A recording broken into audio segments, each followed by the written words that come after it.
morning it is. A Monday edition of Glenn Clark Radio. A little bit of a late start today as I was over at 105.7 The Fan. If you tuned in for that and you tuned in, honest to God, there's got to be something else that you could do with your day.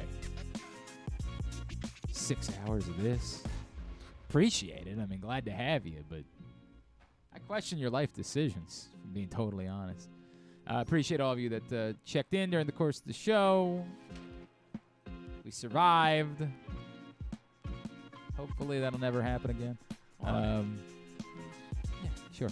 Anyway. Sounded like a good group. No. Anyway. Because of you? Yeah, I was the problem. The Drew and Rita show would have. Yep. That has a future. They can have it. But good to be back over here, and we'll take you. I'm not going to go too long today because I'm tired. I could use some sleep. Every time I do the morning show, I remember what it's like to do a morning show, and I convince myself, like, I'm not going to do it like I used to. I'm going to get some sleep. And then I attempt to. Yeah. Well, this is the other problem. When I do a show, I have to. I love Rita. Everyone knows I love Rita. Rita likes when I prep the show. She would prefer that I prep the show. Yeah. Now I got to prep a show, and I'm like stepping on eggshells. Like, what's going to work? How do I make all this? And I got to play the whole thing. So I prepped the show last night, and I'm like, all right. I finished by about 10 o'clock. I'm like, I could still get a good 7 hours, 6-ish. Like, I could somewhere between 6 and 7 hours of sleep. This will be fine. Then you go in, you try to lay down, like, you know. And you're like, oh, body's the NBA All-Star Game's on. No, it definitely was not that. That was in the back of your mind the whole time. Not even a thought. Not even. Did you have a second one? No. Oh, God. Oh. I ate half of one. And I brought, for I'm Into It this morning on the radio show, I brought in Icy Blue Raspberry Peeps, which, of course, it could be anything Peeps. They're garbage. It says Peeps. Peeps are terrible. They're wretched. They have no place in society. They're a stain on humanity that they exist. So the flavor itself is fine. One of my favorite things flavor as a kid is fine. The problem is it's still a Peep. It's a Peep. It stinks. Stinks to high heaven. You ever go to the Westminster Peep Show? No. That was Why fun. would I ever do that with my life? Over spring break. Always. Is that still a thing? I don't know if they still do it. God, burn it. Burn it with fire. They made like sculptures essentially out of Peeps, and I enjoyed going to. Who are we as a society? No, shut up, John Colson. Your teeth are all now blue. I'm going to think less of you as a human. They're not pretty good. The flavor is fine if it was for anything else. I know Leah's a big Peep fan. I ate half of one. And I thought I liked Leah. I thought I respected her opinions about things. But here she is, eating Peeps. God. All for nothing to society. Should we all grade it, I guess? And no, we've already done that, Griffin. I guess I'll give it. Stop it. Shut up. I gave it a 3.5, which is an incredibly high score for a Peep. For a Peep, it's a miracle. It is not a 0. That's how good the flavor was. The flavor. So just Peeps aren't for you. That's Peeps stink. They're not for anyone. They're for 2-year-olds. If you're older than 2, they're not for you. You got to think about the target audience. For those 2-year-olds, they're probably 10 and a half. I don't know what I was saying. Oh, I couldn't sleep. Yeah, I couldn't sleep. And then my son comes crawling into bed because, of course, why wouldn't he? Now there's 4 of us because the dog's in the bed too, and so I'm all, I'm rolling. And he was like, "Why aren't they playing defense in the?" Right? No. Nobody in our house gives a. We have a. The nice thing about our house is that we still fear God, and so we don't. Although I say that, I had a blue raspberry Peep, so I guess I don't. I'm spitting in the face of God. Every day we stray further and further away from God. We watch NBA All-Star games. And no, there's no chance in hell that I watched even a split second of it. I watched a little bit of Saturday night, like a small bit, because the dunk contest is garbage. But the three-point contest is still good. I mean, nothing else. It's just the three-point contest. The only thing that's worth watching. I had it on the small TV behind the fights. Is where I had it. Watching the fights. Yeah. Yeah, I watched a little bit. I didn't watch the whole three-point contest, but I watched enough. I think I watched the final round and maybe even the tiebreaker that led to the final round. Only because I wouldn't have watched that if it weren't for the fact that people were tweeting me, reminding me about the floor. And oh my God, the floor is terrible. I guess I'll look at the floor, right? So I flip over, and then I remember that like the three-point contest doesn't suck, and then I forget, like, oh right, they're doing the Steph Curry thing. Like I'll look at that. But I mean, there's nothing else about that weekend. Is awful. It's an It's awful. But whatever. If if it's for you, there is no chance in all hell that I'll look at the Daytona 500 today. But I know, like, our buddy John in Little Rock loves it. So God bless, man. Like, just because it ain't for me, it ain't hurting anybody. I can say I can't imagine what I at least if you like the sport, I can understand why you like Daytona 500. If you like basketball, I can't fathom what it is about the All-Star game that you want to watch. I just can't fathom it. It is painful. But I saw Damian Lillard make the 50-foot, like the half-court shot. Why? And why? then I was like, all right, perfect. There's got to saw be the one highlight. anything else you can do with your time. There has to be. I turned it off right after that. But why did you watch that? Well, because I just felt like I needed to tune in. No, you don't. I well, promise I did. you. I saw Dame. No one wants to talk about it. The only thing anybody wants to talk about after NBA MVP All-Star moment. the only things anybody wants to talk about after NBA All-Star Weekend or what can they do to make the All-Star game more interesting. No one ever actually has anything about the All-Star game that they have any interest in discussing. You see Adam nor Silver should they. What? Giving the Eastern Conference the trophy, and he was just very disappointed. But why? I don't. What? He was like, "You're still trying to talk to me about the All-Star game. All right, sorry. Like anyone cares. All right, well then change the subject. The people that were involved don't care. The people on the floor didn't care about Lillard it. seemed No, to care. he did not. None MVP. of them did. God. See that stat line? Wretched. Just wretched. And you're still trying to force it. You're like, maybe I'll keep trying to put it All right, over. we'll talk about Ilya Taporia. And No, we're not going to talk about that either. Maybe on Thursday. Maybe. God. We are, like, this is the thing. This is like when you get into this business, like, you think that's the way it works is whatever the event is. Sometimes there's just nothing to talk about when it comes to the event, so you talk about something else. Now, obviously, here locally, there was actually a topic that mattered quite a bit this weekend because of the passing of Lefty Driesell, and we're going to talk about Lefty Driesell a lot during the course of today's show. In a few minutes, Tom McMillen is going to join us, and later on in the program, John Lucas will check in with us to share their reflections on the life and legacy of Lefty Driesell. And it's somewhat like when I did the show after Brooks Robinson's passing, is that there's a part of me that feels fraudulent, right? Like I was 3 when Lefty Driesell stopped coaching at Maryland. That part of this I can't speak to, but his impact and his legacy and the man. I mean, I talked to Lefty Driesell like 100 times. Even in the last few years, he would still come on with us for all sorts of reasons. And I cherished all of those conversations. I loved them. I would see Lefty Driesell for a few years at events, and I did an event that he was involved with, and now I can't remember what it was, and it was awesome. It was a joy. But I can't speak about. I was a year old when they won the ACC tournament in 1984. Facing David Thompson and those teams, I can't speak specifically to it. So we're going to ask, his former players to help me out with that. As far as his legacy is the legend. I worry almost the legend of Lefty Driesell drowns out Lefty Driesell, the coach, and his actual accomplishments. I worry that we spend too much time talking about Lefty Driesell, the personality. We spend too much time talking about the stories of Lefty Driesell, and we forget, by the way, it's a damn miracle what he did at the University of Maryland, from where they were as a program to what they ultimately became. And the foundation that was laid, and yes, there was a lot of awkwardness in the aftermath of Len Bias's passing, and then the Bob Wade era, and the sanctions. So it didn't go from one to the next. Like, Lefty Driesell left in 86. It still wasn't until 15 years later that Maryland would win a national championship. But to be clear, the foundation was laid. Maryland was not, despite what you would think of all the talent here, Maryland was not a basketball powerhouse.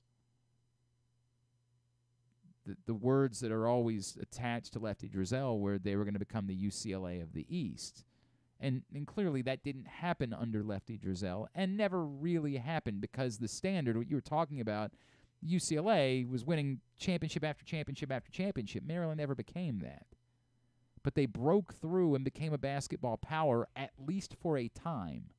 And I don't think we give credit to how difficult that is. This is not a sport that, like, welcomes. The more things change, the more they stay the same in college basketball. Overwhelmingly, it's the same handful of programs. North Carolina, Kansas, Kentucky, Duke. Obviously, there are a few, Michigan State, Arizona. Indiana's fallen by the wayside. UCLA, for the most part. I mean, they've had a few years recently where they've been relevant again. But to break into that echelon, Louisville's in that group, is not in. It's not just that it's not an easy thing to do, it's almost not allowed. I guess UConn now we have to recognize is in that camp. Villanova. So it is miraculous what happened. And as much as we talk about Lefty and this draw, and we talk about how he would... one of the things that I love the most about Lefty is how uninterested he was in talking about himself. You almost could never bring it out of him to talk about himself. Every opportunity he had, he genuflected towards his players. Every single time. It was never about him.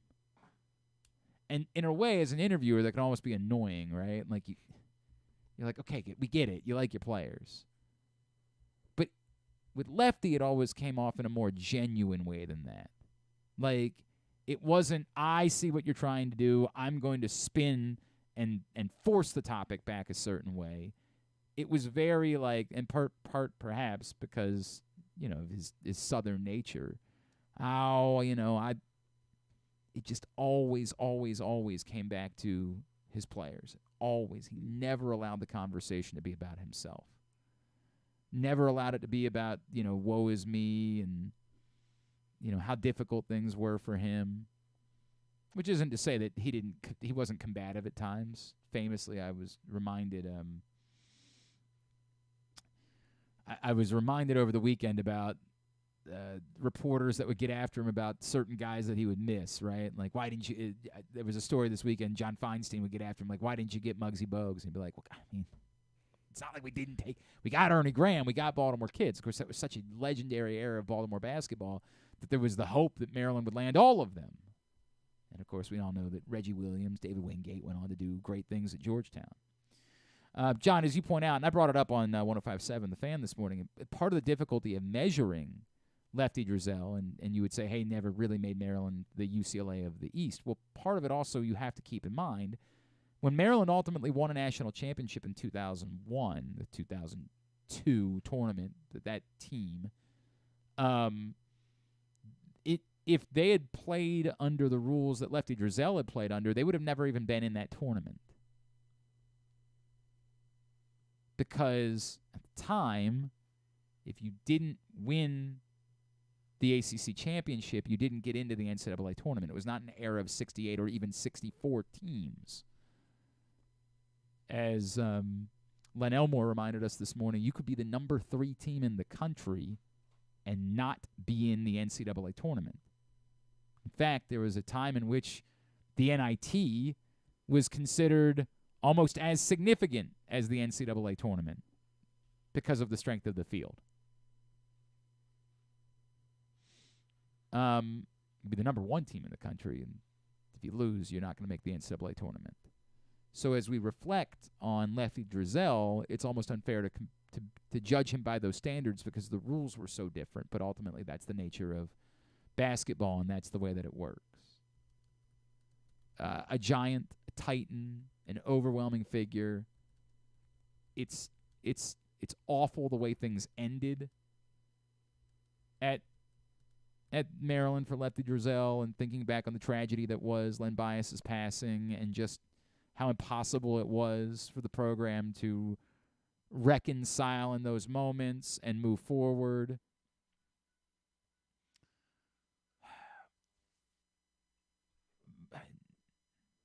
Lefty Driesell, a titanic figure within basketball, certainly at the University of Maryland. We're going to talk about him throughout the course of the morning here on GCR. Real quick, just want to remind everybody that if you're looking for anything related to news about high school sports here in this area, the place to find it is at County Sports Zone, talking about scores, schedules, standings, all of it, getting close to the postseason in winter sports, some already in the postseason. Found it at countysportszone.com, which is proudly sponsored by Toyota. All right. Really appreciate that Tom McMillen has been willing to spend some time with us this morning as we reflect on the life and legacy of the great Lefty Driesell. Of course, we know not only Tom McMillen, a legendary player at the University of Maryland, but after that accomplished maybe even greater things as a congressman and throughout the course of his life, and he is back with us here on GCR. Tom, it's Glenn in Baltimore. I wish it weren't under these circumstances, but appreciate you spending a couple of minutes with us. Well, it's a pleasure to be with you, Glenn. Thanks for doing this. Tom, I was saying a minute ago, and I have to admit, I am only 40 years old. Now, I had myriad conversations with Lefty Driesell, but I don't know Lefty Driesell, the coach, because I couldn't know Lefty Driesell, the coach. So as much as we're going to talk about the man, I wonder if you could just give me your thoughts about who Lefty Driesell was as a basketball coach.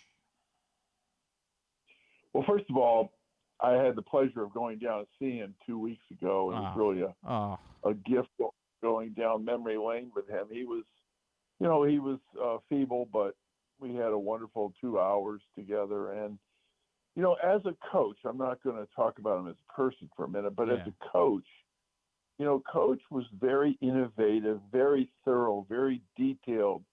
A lot of people, wrapped him and said he was just a great recruiter, but he really was a terrific coach. He always had his teams well prepared.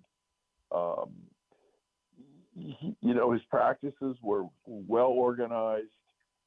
I just think back at him and, everything he did, he was an innovator. He never stopped thinking about basketball. That was what's amazing about him, is he was always looking for an edge, whether it's, practicing at midnight to get ready for our UCLA game on the West Coast or to make us ready for that time zone change, whatever it was, he was always thinking innovatively. Tom, it's funny because one of the things that I think about with Lefty Driesell, and I was chatting with your friend Len Elmore, and he said it was fundamentals. It was like he was a stickler from a basketball front about those types of things. There was no getting away from the fundamentals of playing basketball with Lefty. That's absolutely true. And, Lefty was known for having sort of a skill with big men. He had Mike Malloy at Davidson, so he always kind of thought about himself as a big man coach. So when we had Lenny and myself, it was kind of perfect. I could go play low, and then Lenny could play high, or we could reverse it. But Lefty was really, back then, I mean, he was a very fundamental coach. He stressed. I just remember we would go through scenarios, and every coach does this today, but Lefty did it back then, where every conceivable scenario we would practice, and we would have a play for it. And he doesn't get enough credit for his coaching acumen. As I said, he's often regarded as the top recruiter, but he really was a great coach. So we go back to 1970, and we know, Tom McMillen, that you had the option to play anywhere that you wanted to. You were very highly sought out. At the time, Maryland basketball was not a powerhouse by any stretch of the imagination. Why? Why did you say, I want to be there, and I want to be with this man as my coach? There were three reasons. One is the Lefty had just joined Maryland the year before. My brother had played at Maryland with Gary Williams. Yep. My brother was in medical school, was very excited to have Lefty there, so there was a familial connection. My father loved Lefty, wanted me to see me play. He was ill. I had initially committed to Dean Smith in Carolina, and then I realized, my father really wanted to see me play, and so that was a factor. And, my father ended up passing away my senior year, but he saw so many of my Maryland games. And finally, I had been appointed by the President of the United States to the President's Council on Physical Fitness and Sports. I was the youngest presidential appointee ever. I think I still am today at 17 years old. And, I thought the idea of being near Washington would be kind of fun for a college kid, being able to go to the White House and occasionally meet the president. So there were a whole lot of factors in that, but Coach Driesell was right at the top of it. You never kind of left after that. You're almost here forever from that point. Tom, I know. So the man Lefty Driesell, because as you say, even just a couple of weeks ago, man, every conversation that I ever had with Lefty was so warm. And it's not to say he wasn't ever combative. He certainly was combative with reporters. But it was always so warm and so genuine. The man, what made Lefty Driesell as a man, Tom? He had tremendous empathy. I remember when I was playing, it was in December, my senior year, Lenny and we had to stay in a hotel the night before a game. It was before a Christmas tournament.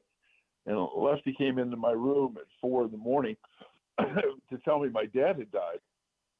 And, just the fact, and then he actually flew the team up to his funeral. I mean, Lefty had this deep empathy. And, when Dean Smith was dying and had terrible dementia, Lefty called him literally every day, even though they were the bitterest of rivals. Lefty had this way about him. He had a very human side to him that you often didn't see with his pounding and his raging and all that, but he had a real strong dose of humanity. And those who knew him, and his players knew this, saw that quite frequently. And he could be ornery and he could be superstitious. I remember we'd go down to Tobacco Road, and if we lost the game down there, we never stayed in that hotel again or ate in that restaurant. He would give us little black cat mojos to give us good luck. He had this, this sort of iconoclastic mix of talents and personality traits. He could be tough as hell. He was an enormous salesman, superstitious, hardworking, family man, religious. He had such a, he was very enigmatic in a lot of ways. Famously, of course, we all know that Lefty hired George Raveling, who was the first black assistant coach in the ACC. I think the first black coach of any kind in the ACC. I don't know how much you guys took that in at that time, obviously coming right in the aftermath of the civil rights movement in the United States, but how much did that matter to you and the way that you looked at Lefty Driesell? I think a lot of people know your politics, and how significant of a thinker you are. How much did that type of stuff matter in the way that you looked at Lefty? It's a great question because, I remember coming to that game in College Park in '66 when Texas Western beat Kentucky at all black. And, and Maryland was the first to integrate. So I saw that happening. Then you'd look south and you wouldn't see that. You'd see Charlie Scott. By the way, Charlie Scott loves Lefty. Yep. And if Charlie Scott had gone to Davidson with Mike Malloy, Lefty would have won a couple of national titles. And the irony of that is he may never have come to Maryland. I mean, Lefty would have been at Davidson, School of 1,000, would have won several national titles. He wouldn't have come to Maryland. I wouldn't have come to Maryland. I probably would have ended up at Carolina. So, I mean, the fact that all those things are so interrelated, but it really fundamentally gets down to Lefty really stood up and he took Mike Malloy out to restaurants, and some of those were very segregated places in the South, and he never, he was the most colorblind person I ever met. And he brought George Raveling as our freshman coach. I mean, George had so much status. And the funny thing, we never knew that George had a copy of Martin Luther King's speech that Martin Luther King gave him, at that great rally in Washington. George never told us that. So it was a fascinating group of people that Lefty assembled. His staff was first rate. Terry Holland. I mean, he had some really outstanding people, and it was a thrill and privilege to play for him. Does history do enough to reflect the greatness of Lefty Driesell, Tom? Like, obviously he did get into the Hall of Fame, of course, but I feel like, unfortunately, sometimes we're reminded, well, he never won an NCAA championship, and we all know that the circumstances, of course, were far different at the time and for your teams as far as that tournament was concerned. Does history reflect favorably enough for the greatness of Lefty Driesell? Probably not, although I think that has evolved, the fact that he got in the Hall of Fame, and, that was a travesty in its own right. I mean, as you know, back when my sophomore year, for example, there were 16 teams in the NIL and 25 in the national invitation tournament, yep, and 25 in the NCAA tournament. And many of those 25 teams that got in the NCAA tournament weren't very good. They were from very small conferences, and they got automatic bids. And so if you didn't win your conference, you didn't go on. So that year we didn't win the conference, but we whizzed through the NIT, which really is equivalent to a national title. And then our senior year, we get kind of boxed out again because of North Carolina State. Yeah. So there's a lot of there's a lot of things that could have gone differently for Coach Driesell. The Len Bias thing, of course, was the ultimate tragedy. If you know Lefty, you know that he would not do anything that was untoward, and yet he got raked over the coals on that. And I'm glad it all came back and that he was able to be inducted in the Hall of Fame and that his reputation has been restored. But it was really rough times for him for a few years.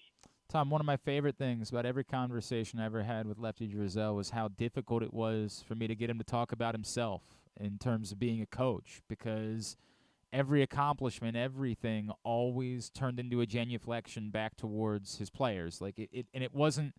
It never came off fake. It never came off self-serving or anything, like just as genuine as it could be. And I wonder how quickly you recognize that and how meaningful it was to you that he was always so quick to say, I'm not the program, these players are the program. It's an amazing selflessness that he had. He did that consistently. And he always, it was never about him. It was always about the program. And the other thing that Lefty did, which I don't think he gets credit for, he took personal responsibility to make sure that Cole Fieldhouse was filled to the brim, and it was. I mean, he made sure that arena and whatever he needed to do to make sure that it was packed with fans, he took command of the whole program, and that's a whole other area that he doesn't get credit for. Is the fact that his salesmanship, his marketing reflected on the fact that Cole Fieldhouse was the mecca of basketball when he was there in many places across the country. Yeah, it was. And obviously all of the success that Maryland has found, it never happens without that foundation that Lefty Driesell laid for this program. Tom McMillen, what a man, what a titan. And it's hearing your joy and speaking about Lefty Driesell gives me even greater joy. My condolences to you, to everyone who loved Coach. Truly appreciate you spending the time with us to reflect on the life of such a legend. And thank you for honoring him. I appreciate it very much. The great Tom McMillen with us here on GCR. That's what should be said about Lefty Driesell. I'm telling you, man.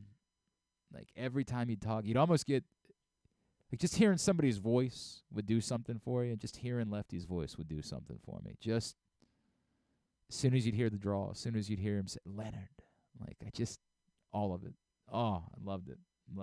And I did love, John reminded me, He hated the Carolina schools more than we did. And he certainly did. And famously, after the '84 championship, at the ACC tournament title, what he said, he's going to strap the trophy back to carry it back. I mean, he was so hell-bent on dragging one of those things out of that state. So thank you to Tom McMillen, obviously a remarkable man himself, and appreciate him spending the time with us this morning here on GCR. All right. Today's show is brought to you by, how about this one's going to be brought to you by Live Casino and Hotel. Never a bad time to be at Live Casino and Hotel, Griffin. Absolutely, because Sports and Social at Live Casino and Hotel Maryland features an on-site FanDuel location, and it is your ultimate spot to watch the best sports going on, college basketball. Obviously, March Madness coming up. You can watch all those games on their massive 100-foot media wall. So order up your favorite game day bites, take a sip from the signature crushes and extensive beer selections, all just steps away from the FanDuel Sportsbook. So watch, wager, and win at Sports and Social at Live Casino and Hotel Maryland. At Arundel Mills, must be 21. Please play responsibly. For help, visit mdgamblinghelp.org or call 1-800-GAMBLER. When we come back in, we'll talk about some of the things that other things that went on, the things that maybe actually mattered a little bit in the world of sports, not the NBA All-Star Game this weekend. We'll do that next. Glenn Clark Radio.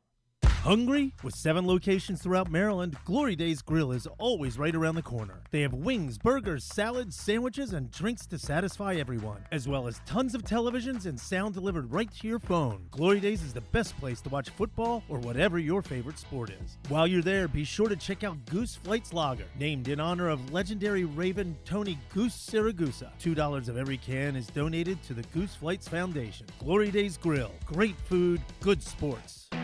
Why bet with the big boys this football season? Instead, try your hand with the local book, Superbook Sports, this fall. Superbook Sports is the book next door. Just a dedicated team of the best odds makers in Las Vegas, making sure you get the best prices and parlays anywhere. And now, Superbook will give you a bonus of up to $250 when you sign up and wager on the same day and use the promo code GlennClark23, GLENNCLARK23. So bet with the best and use the promo code GlennClark23 this football season with Superbook Sports. Visit superbook.com for terms and conditions. Gambling problem? Call 1-800-GAMBLER.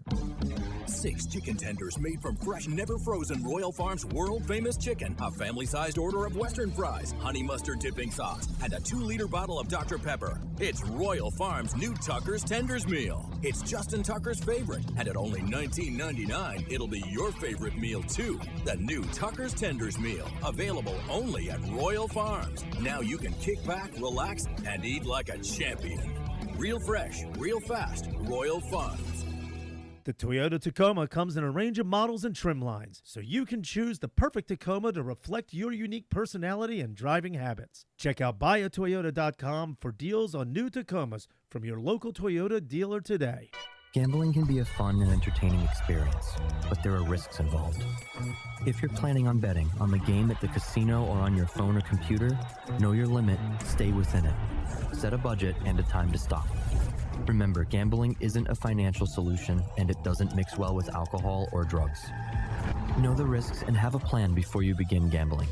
For free and confidential services, call 1-800-GAMBLER 24/7 or go to helpmygamblingproblem.org. Jeremy Conn here. The ultimate sports betting experience in Maryland is at the Green Turtle Bet Park Sportsbook. Join me at either location in Canton or in Towson and place your bets in person and be a part of the action. It's the best in-class sports wagering experience, complete with the ultimate TV package, ensuring you can catch every game all day, every day. Their state-of-the-art facilities bring Las Vegas energy right here to Maryland just in time for postseason football. So visit the Green Turtle Bet Park Sportsbook in Canton and Towson and elevate your game day experience and hang out with me to bet, watch, and win at the Turtle. Coming back in here with Glenn and the other guy, Garrett, whatever his name is. You know who they are. All right, back in here on GCR as we continue along on a Monday edition of the program. 2 pitching names that perhaps were interesting to Orioles fans. Different roles, different circumstances. Both off the board this morning. First, Liam Hendricks, who, if you're like me and you have concerns about the bullpen that are now exacerbated by the fact that Tyler Wells is back in the rotation, then Liam Hendricks might have been an intriguing name to you. Obviously, a great story, of course, Liam Hendricks goes to Boston, 2 years, $10 million as he signs with the Red Sox. So as much as he was somebody that you probably could have rooted for on a personal level, fortunately, that's all gone now. He's a Red Sox. Now he's the worst person in the world. Awful. Terrible human being, just the way that it works. And then I saw a bunch of people saying when the Orioles acquired Corbin Burns that maybe you go ahead and try to get Brandon Woodruff as well, and it's complicated because the belief is he probably won't pitch this season. But Brandon Woodruff, if he does, it'll be with the Milwaukee Brewers as they have re-signed him to a 2-year deal, which it feels like it's more like a 1-year deal for next year. It's just going ahead and getting that taken care of, but we'll see. Perhaps he's ready. Look, even I think I saw Felix Bautista's not willing to say he's not going to pitch this year, and it's like I still think that maybe there's a world in which I could be helpful at the end of the year. Not likely. Almost seemingly impossible. But that's 2 names to scratch off the list. And not that either one of them were at the top of the list. It's just a reminder that the list gets smaller by the day of what outside help there could be for the Orioles in their pitching situation. Now, it's all complicated, right? Because if Kyle Bradish doesn't require Tommy John surgery, remember we talked to Will Carroll last Friday, it's more of the scenario where gets the PRP injections, some rehab, and he can pitch and be Kyle Bradish, then it doesn't feel as dramatic. But most of us feel like we know the answer. Yeah, kind of aren't buying that thought process. And to say, well, hey, let it play out a little bit, I hear you, but it's a reminder that the games in April matter too. Like, I always come back to this. Like, it's easy to say, hey, let it play out and you can always deal with it at the deadline. You can. Nobody's saying you can't. And I understand that you need your team to be as we learned a year ago, you need your team to be at its best in October, not at its best in May.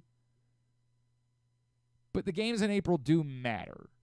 And the let's figure it out thing, some teams' struggles early on in the year can ultimately be the story. Now, I get it. A year ago, the Orioles weren't even struggling at the beginning of the year. It's just that the Rays were so good that it looked like it was impossible, and all of a sudden the Rays have some pitching injuries, and look at what happens. I don't want to be the team that pushes everything to, like, having to worry about the trade deadline. It's surprising, not that they haven't dealt for Dylan Cease. I think we know the story there. The White Sox were asking for the moon, and so, like, do you think that the injury to Kyle Bradish is going to suddenly make the White Sox say, well, you know what? Actually, we'll do a little bit less. If they were asking for the moon, now they're like, hey, the moon and also a couple of other stars. Like, the desperation presumably makes the price go up. I know that their GM, Chris Getz, said last week when he met with the reporters that are at spring training in Arizona that he had not heard from the Orioles again after the news of the Kyle Bradish injury. But that could be a bunch of things. It could be that the Orioles already knew what the asking price was, or they had already talked before, and, like, us finding out about the Bradish injury wasn't them finding out about the Bradish injury. Like, again, it's possible, as we look back in hindsight, that they knew about the Bradish injury when they made the Burns move, and it's totally plausible that they had been trying to figure out what the story was on Dylan Cease, and that ultimately they just decided Burns was the move they were making. But I'd be disappointed if they did nothing. And that's not to me saying it's got to be Luzardo, it's got to be Cease, or it's got to be Jordan Montgomery or Blake Snell. Like, I'm not saying that. I'm saying I'd be disappointed if they did nothing. If they just sat back and said, I'm going to qualify disappointed. I'll be disappointed because the Burns acquisition gave us reason to believe that, like, hey, this ownership change really might be changing things. And that the next group comes in and recognizes the opportunity that's immediately in front of them. That this isn't a long-term plan. This is a, like, let's go. The window is now. Corbin Burns is here for 1 year. He ain't here for a long time. He's here for a good time. Let's make it a hell of a time. And maybe Kyle Bradish can still be part of the solution. But between the questions about he and John Means, there's more than enough room to add another starting pitcher. Worst case scenario, you have one too many. Oh, God. That would be horrible. Whatever would you do if you had one too many starting pitchers? How could you possibly solve that problem? Gee, gosh, golly, I just can't figure it out. And it's not the worst case scenario. Of course, the worst case scenario is that nobody works and you still don't have enough starting pitchers. But like you can't make it a problem to go get another starting pitcher. But at the least, even if you want to say, hey, we're still confident in the group of guys, we're still confident even if there's no Bradish, even if there's no Means, we believe Corbin Burns is an ace, Grayson Rodriguez is on the cusp of being an ace, and Tyler Wells, Dean Kramer, and I know it's tough for us to say the name Cole Irvin. Like, Stan loves Cole Irvin. It's almost tough when he's in here because Stan was so bullish about Cole Irvin. Right. That, like, he's like, oh, they're fine. You can't shake it with him. But even if they feel that way, right? Like, even if internally they're like, you guys don't understand. We figured out what happened with Cole Irvin last year, and we know it wouldn't happen again. Like, even if internally they thought that way. Okay, fine. Now let's talk about the bullpen. Like, that's the part where the totality of the picture is not complete enough for me in terms of trying to win a World Series. Which doesn't mean it's World Series or bust. But again, you traded for Corbin Burns. You did that. I would like to hope that you didn't do that because you think that's the difference in just being able to win the division and lose in the division series again. Like, I would think that you did that because that's the difference in taking a step forward. And if you're going to take a step forward, I think that the lowest rung, you recognize, hey, the bullpen looks questionable. Which isn't to say that, Dylan Tate can't help and that there's maybe a new somebody that there. I want to say the Danielle Allentuck from the Banner wrote about whoever this could be this year's Yanier Cano, and I didn't even know who the person's name was. I was like, who is that? But in fairness, that's about what we felt about Yanier Cano. Oh, God, sorry. Let's see here. Danielle Allentuck wrote about a pitcher named Wanderson Charles. Oh, yeah, okay. Tell me all about he Wanderson was Charles. At Norfolk last year. Sure. I believe he got called up from Bowie. I believe you. He's 27 years old. But yeah, like there's putting all your eggs in that. That's right. The basket. That's like that to me. I'm not disappointed today because it's not nearly time to be disappointed. But I'd be disappointed if they get to the start of the season and they didn't add one more arm of some sort. And they are going to continue to come off the board. I don't know when Snell and Montgomery are going to ultimately sign. It's totally possible that at least one of them doesn't sign until the season begins. Like, if we know anything about Scott Boras, he's not going to be moved by, look at the clock. You better come down off your demands. The season's about to start. Yeah, you're still going to need pitching once the season starts too. But some of these other names, these names that don't cost that amount of money, the names that are more likely to be the names the Orioles are going to be involved in, they're likely to come off the board. Because more and more teams are going to say, all right, look, we're not doing Montgomery, but let's...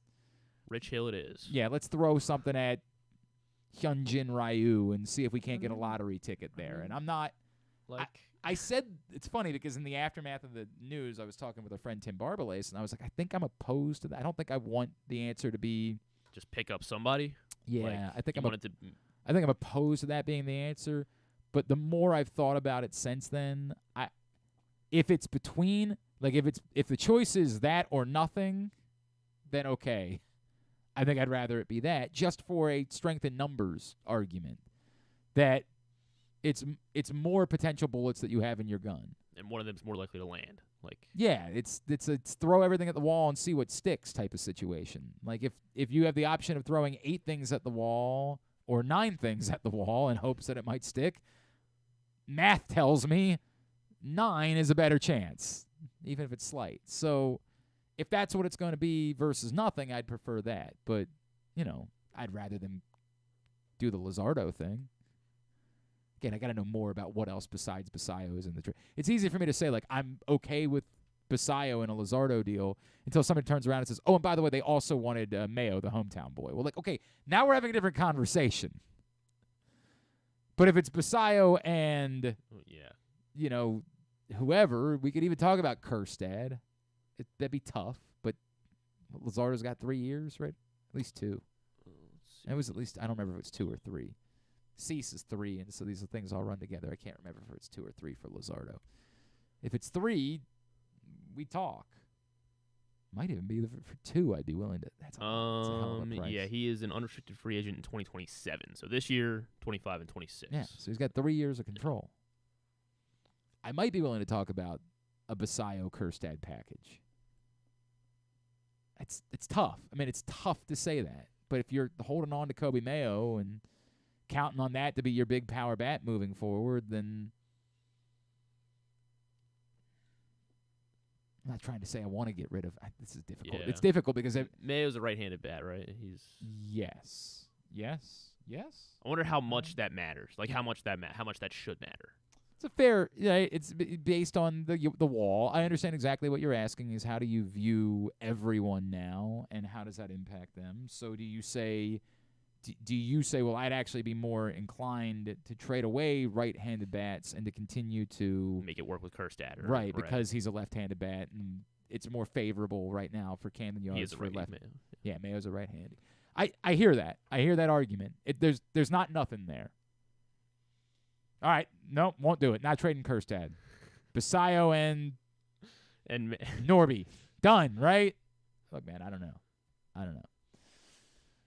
Today's show brought to you by Superbook. Superbook.com. Download the Superbook app. Use the code GlennClark23. When you sign up, you'll receive up to $250 in a same-day first bet match, win or lose, from our friends at Superbook. Tonight, Coppin 6-point dogs on the road at UMES at Superbook. Again, Superbook.com or download the Superbook app. By the way, what the hell happened to Towson on Saturday? Just when I was starting to feel good again. Yeah, it might be the worst loss in the last 3 seasons, probably. Awful. I mean, putrid. Just cannot. Trying to get people fired up for big games at home this week and get a big crowd out on Saturday for what was shaping up to be a massive game, and just a wretched loss down at Hampton. I, of course, have nothing to say about Maryland. What would I possibly say? It's comical the way that, like, the Illinois players were celebrating that win. Not because you don't. Illinois, for whatever reason, has been terrible against Maryland. So I certainly get why they were, like, feeling the pressure of, like, why do we always lose to Maryland? But my God, to be, like, trolling a team, that's just not good. Like, that was your Super Bowl? It's way over the top. Way over the top. So, that's what it is. Everybody kept talking about how, like, if Maryland had won, that could have been. No, there wasn't a path even with them beating Illinois. It was that and not lose another, like, like when the games start mattering. Basically, it would buy you maybe if you lost the Big Ten championship game that you would have a chance. Maybe. We were drastically. This is what happens when you get to this point. When a team's not when the team doesn't have a chance, it's tough because the games are still being played. And so you're like, well, I mean, like, yeah. You're trying to come up with a way to don't lose again. You don't want it to be that what you're doing is irrelevant. So you try to, well, this could give them that another quad one win. Right. And with that, they'd have what? Another, yeah. Like, that and a nickel, you got a nickel. So, no offense. I mean, I get it. It's tough when that's your job. To Where are they at? Wisconsin tomorrow? Is that tomorrow? I think it is tomorrow.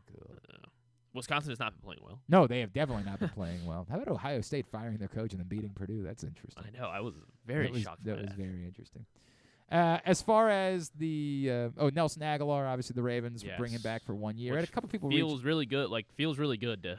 Well, it's weird. that. It's weird. I had a couple people reach out this weekend about like what it might mean for other Ravens wide receivers.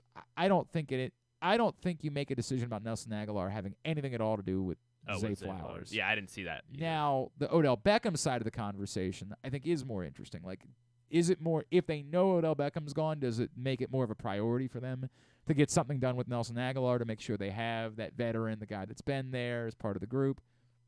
Maybe. I can't say that that's the answer, but I can't be dismissive of that either. I can't pretend like there's no chance there's something there. Our friend Cordell Woodland and Rita was hammering this home that, like, well, you still need to improve this group. Even if Zay is back, even if Bateman's back, like, you still need to improve. Well, Bateman's going to be back. You still need to improve this group. And I'm in a weird place of necessity versus luxury there. Like, there's a part of me that would love that. I guess the reporting today, Jordan Schultz says it does appear, like, apparently the Buccaneers had a soft deadline of today to do something with Mike Evans or move on. Which I don't really get that either. Like, well, why couldn't it be tomorrow? Right. Well, Liam Hendricks said that on Friday too. So and he signed today. So it was 3 days later. Yeah. So it was the real deadline Thursday. I don't know. But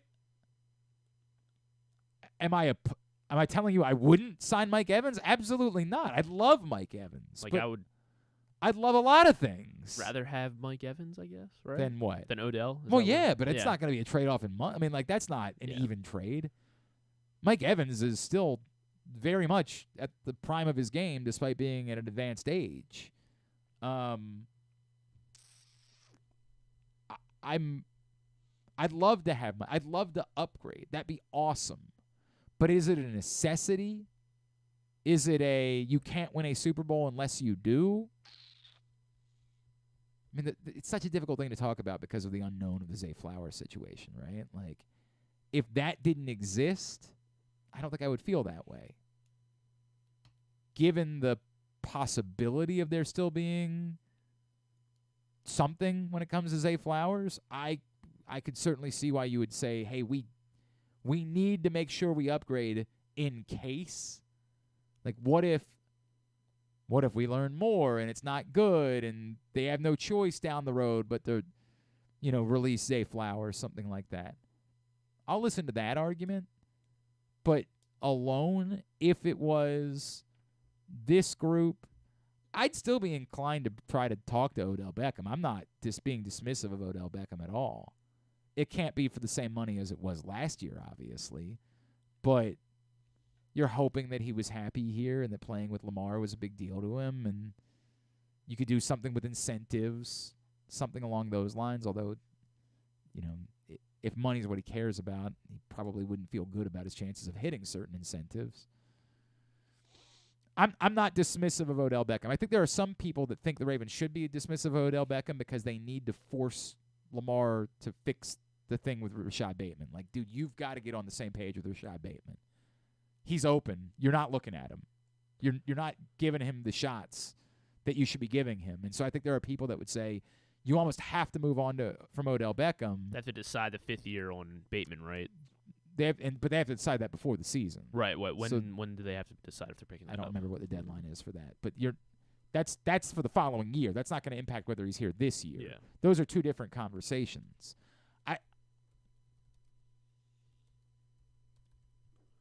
I would be inclined still to talk to Odell Beckham. I love the idea of upgrading at wide receiver, and the Zay Flowers thing certainly complicates it.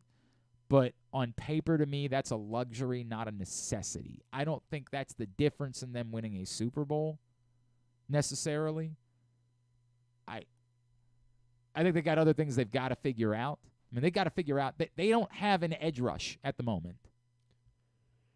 They don't have it. They at least have a foundation of a couple of guys. Maybe, again, it's so tough to talk about receiver because there's this just giant unknown when it comes to Zay Flowers. But, like, Bateman's there.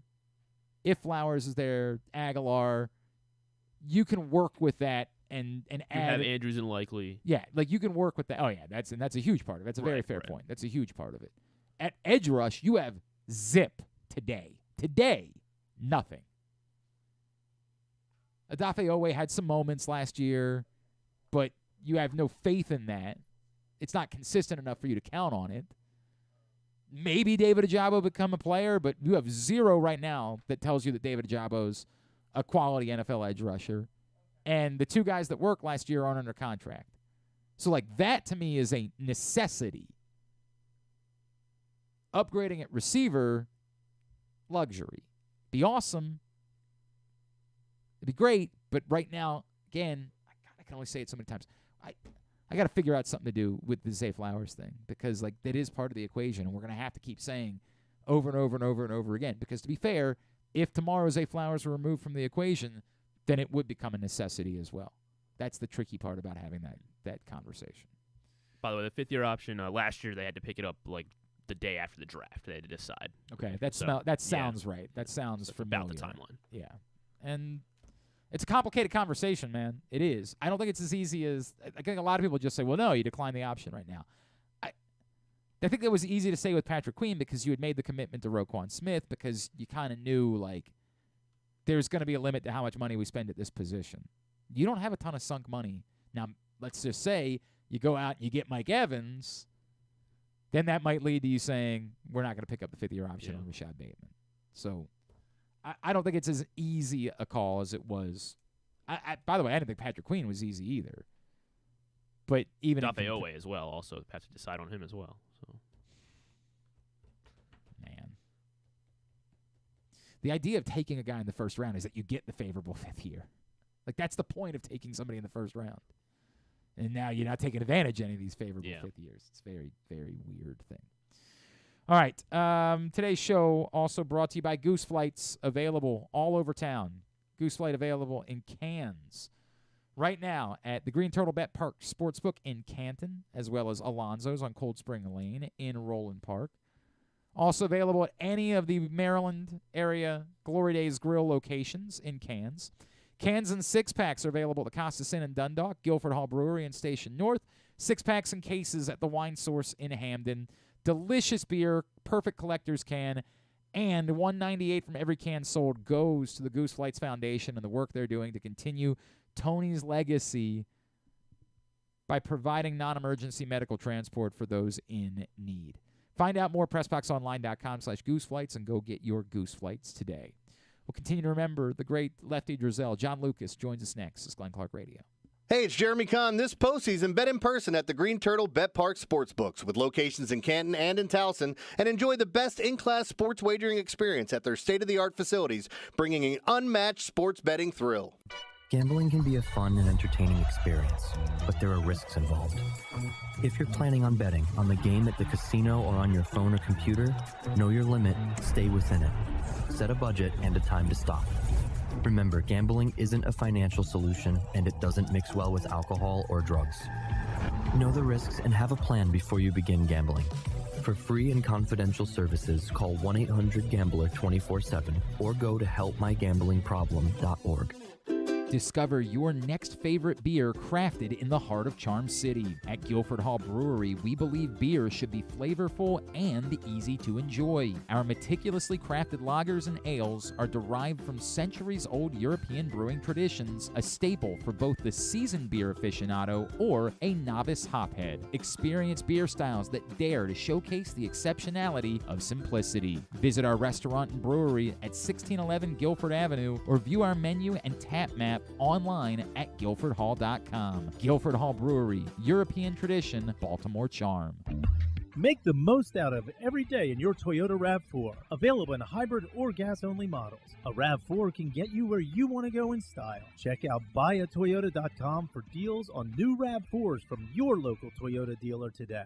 There's so much focus on sports betting these days, but I want to talk about an area that nobody wants to gamble on, where you choose to go out and spend your hard-earned dollars to eat. The Costas Inn is no gamble at all. The quality on their menu is outstanding, and the value is off the charts with a great and varied list of special specials Monday through Friday. And the staples of the menu, whether it's salads, burgers, fish, they're all fantastic. And I haven't even mentioned the crabs or crab cakes yet. So check out the menu for yourself at CostasInn.com. When choosing a place to dine, never gamble on the food you put in your belly. The Costas Inn at 4100 North Point Boulevard, or call 410-477-1975 for reservations and your steamed crab orders.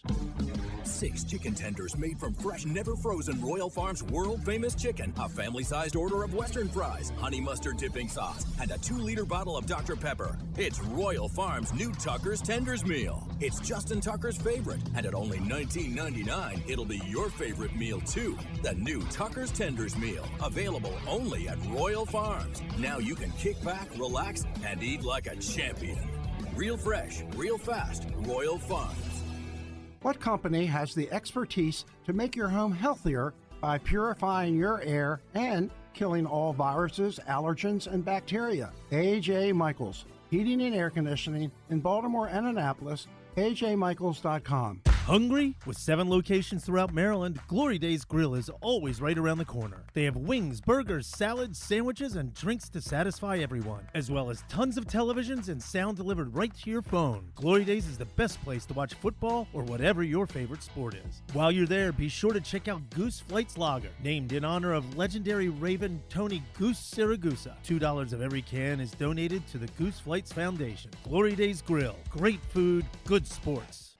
One of the things that's definitely wrong with this country is that this dude still has a job somehow, some way. Glenn Clark. Back in here in GCR as we continue along on a Monday edition of the program. Coming later this week, a new print issue of Press Box will be available starting on Wednesday. It's about the promise of spring and a look to how the Orioles can take the next steps forward here in 2024.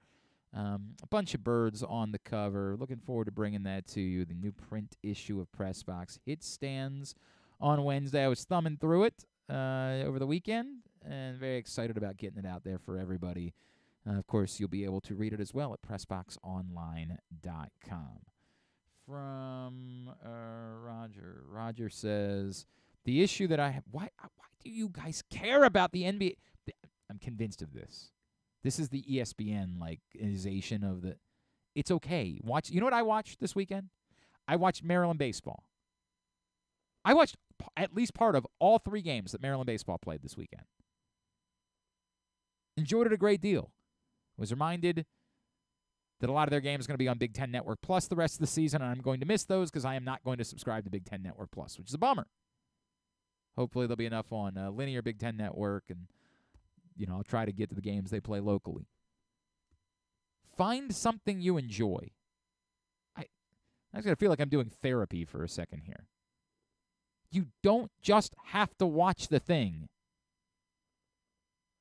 When you guys complain about the Stephen A. Smith show, the Skip Bayless show, whatever it is, I mean this sincerely. You don't have to watch it. No one is forcing you to. There will not be a test later. Did you watch the Stephen A. Smith show? Wow, you're not allowed to be a sports fan anymore. You're out. We're taking ESPN away. This is not a thing. I'll never understand complaining about the All-Star game. Well, guys just used to care a little bit more. Okay, they don't. Guys didn't get paid the same amount of money in the past. Have zero interest in risking injury because there's an awful lot of money to be made. There's a million reasons. This thing where you're like, it's pride. Well, not every game was on television in the past. In the past, this is your opportunity to get noticed on TV. Make yourself more valuable as a brand. All of these things. A lot of things were different than they are today. A lot of them. You can complain about that if that gives you joy, or just find something else. 6 o'clock last night, I looked at my ESPN Plus. I saw that the Coyotes were playing the Avalanche. I'm a Phoenix Coyotes fan. Arizona Coyotes now. Let me make sure I say that right. When I was there, they were the Phoenix Coyotes. I was like, man, I haven't watched a hockey game all season. That'll be neat. I'll I'll watch that. And when that was over, I watched an episode of Life and Beth with Towson's Amy Schumer. I wouldn't say I enjoy that show, but it's pleasant enough. So Michael Cera's quirky, and who doesn't like quirky Michael Cera? Just, you don't have to watch these things. It's okay. Life will go on. I promise you, no one is forcing you to do this. Unless there's something I'm missing. Unless you're like, actually, there was an armed man outside my house who said I have to watch the All-Star game or else he's going to shoot. Short of that, the answer is you don't have to. So I'll never understand complaining about it. Dan, never understand that. Just do something else with your time. Not a sermon, just a thought. All right, we continue this morning here on GCR to celebrate the life and legacy of the great Lefty Driesell, who passed away over the weekend. And joining us now, another man who was among the first great players of the Lefty Driesell era at the University of Maryland. He, of course, is the great John Lucas, and he's with us now here on GCR. John, it's Glenn in Baltimore. Wish it weren't under these circumstances, but appreciate you taking a few minutes for us this morning. Thank you so much, Glenn. It's good to be on. I talked to the family 2 weeks ago when the coach was struggling, and we thought he was going to come out of it at the time, but he wasn't able to, and so prayers to him and his family. Well, John, and I'm going to call you coach too, of course, because we associate you as being a coach, obviously, John. But can you take me back, right? Like, you, obviously there had been a little bit of a foundation laid in the early years of Lefty by the time you decided to go to the University of Maryland. But what did you know about Lefty? Why were you? Well, yeah, go ahead. Coach never saw me play. Huh. Coach, at that time, I think Mo Howard was the player of the year in Philly, and Coach went to Duke University, and I'm from Durham, North Carolina. And our athletic director of our basketball program really talked to me about Coach Driesell, but I'd already known Coach because people don't really realize what impact Coach Driesell had on college basketball. He was the first coach to integrate the South in basketball by a guy by the name of Mike Malloy, who played at Davidson University. Yeah. And the next year came Charlie Scott at North Carolina. So I'd known Coach, and then that admiration to play for him and all he had done was one of the reasons I wanted to play for him. And then because I was an All-American in 2 sports in Maryland, I asked him before I went, I said, I like to play tennis, and I'm a tennis player. He said, son, I could care less if you can play tennis as long as you can play basketball. He said, that was his demeanor. And when he recruited me, he came right in the house. My father was a high school principal. My mother was my junior high school principal. He came right in the house, walked into the kitchen and got him a soda and sat down and was telling me about all the opportunities of how he wanted to make Maryland the UCLA of the East. And from that point on, I was sold to play for him. And the first time he saw me play was after summer school against a guy who just passed away by the name of Walter Davis. Yeah. And I had, 51 points in that state high school game against him. And that's when he told me I was going to play a lot then. And then Howard, I had to have surgery, Howard White. And then that was my opportunity as the first freshman to start in college basketball was because of Coach. And people sometimes forget Midnight Madness. Yep. And then that they played Hail to the Chief when he walked out. And the V sign, of course. Yep. He really built basketball. Coach was different. He was innovative, creative, and people really don't remember. We actually had Moses signed to go to Maryland for one day. He was my roommate for one day. And Coach pulled that off. And so every year, Coach he was one of the very, very best recruiters. And then I was there when his wife, Joyce, passed. And I talked to Coach maybe twice. Coach is really responsible for my youngest son being at Duke now. Wow. My youngest son is an associate, and he and Mike Krzyzewski were best of friends. And when they went outside their brotherhood to hire, Coach Driesell had a big part to do with that with Mike. I had no idea. That's incredible. That he went to bat to step up and ask Mike to give him the opportunity. Yeah. Well, I didn't realize Coach went to Marlin. Yep. And Coach was born on December the 25th, and his middle name is Grace. Man, boy, this is, by the way, what you just said right there, John Lucas, you just gave me a basketball history lesson that I will enjoy for a long time. And every name that you just rattled off, I could listen to that forever. But let me. Well, he also hired George Rapp. Of course, yep. As much because Marlin was up north, and my ACC time was everywhere. And then I remember, I think you may remember before South Carolina left the ACC and they had the big fight. Oh, and there was like the 31-30 game, yeah. Absolutely. Yeah, they had the big fight, and supposedly Coach got hit. Well, Tom Owens, who played on that team, played with me in the league, and he loves those stories about Coach Driesell. Coach was one of the best, and he threw me out of practice one day because I got smart in practice, because every time we play North Carolina, we would always go to this 2-3 zone to combat their four corners. And I said, gather. And he told me, gather the fuck on out the gym. Put me out the gym that day before that game. John Lucas. He was one of a kind. So, John, you reference, obviously, George Raveling and Mike Malloy and Charlie Scott. It sounds it's important, right? Like, I think it's hard now for people to look back on those years in the aftermath of the civil rights movement in this country. And I don't want to suggest that Lefty Driesell was the hero of the civil rights movement, but the meaning of that and how significant he impacted the civil rights for the South in basketball, because it was just unheard of. And then he recruited Mike Malloy, and then came Charlie Scott, and then Bill Chamberlain into the ACC. And then, Coach was very innovative in what he was doing with those things. But as far as giving black coaches and black opportunities, you remember Howard White finished playing and became a coach for us. Yep. And of course, went on the front of the bench, coach coming right out of college. And went on to and then he also hired me.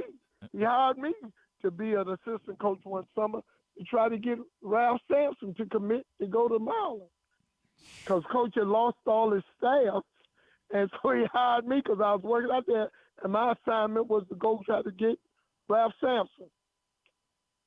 Well, what happened there, John? Why didn't? No, we'll save that. We'll save. No, we were so late in getting in on the process, and then Terry Holland, who coached at Virginia, had played for Coach at Davidson. So, John, this history lesson is incredible.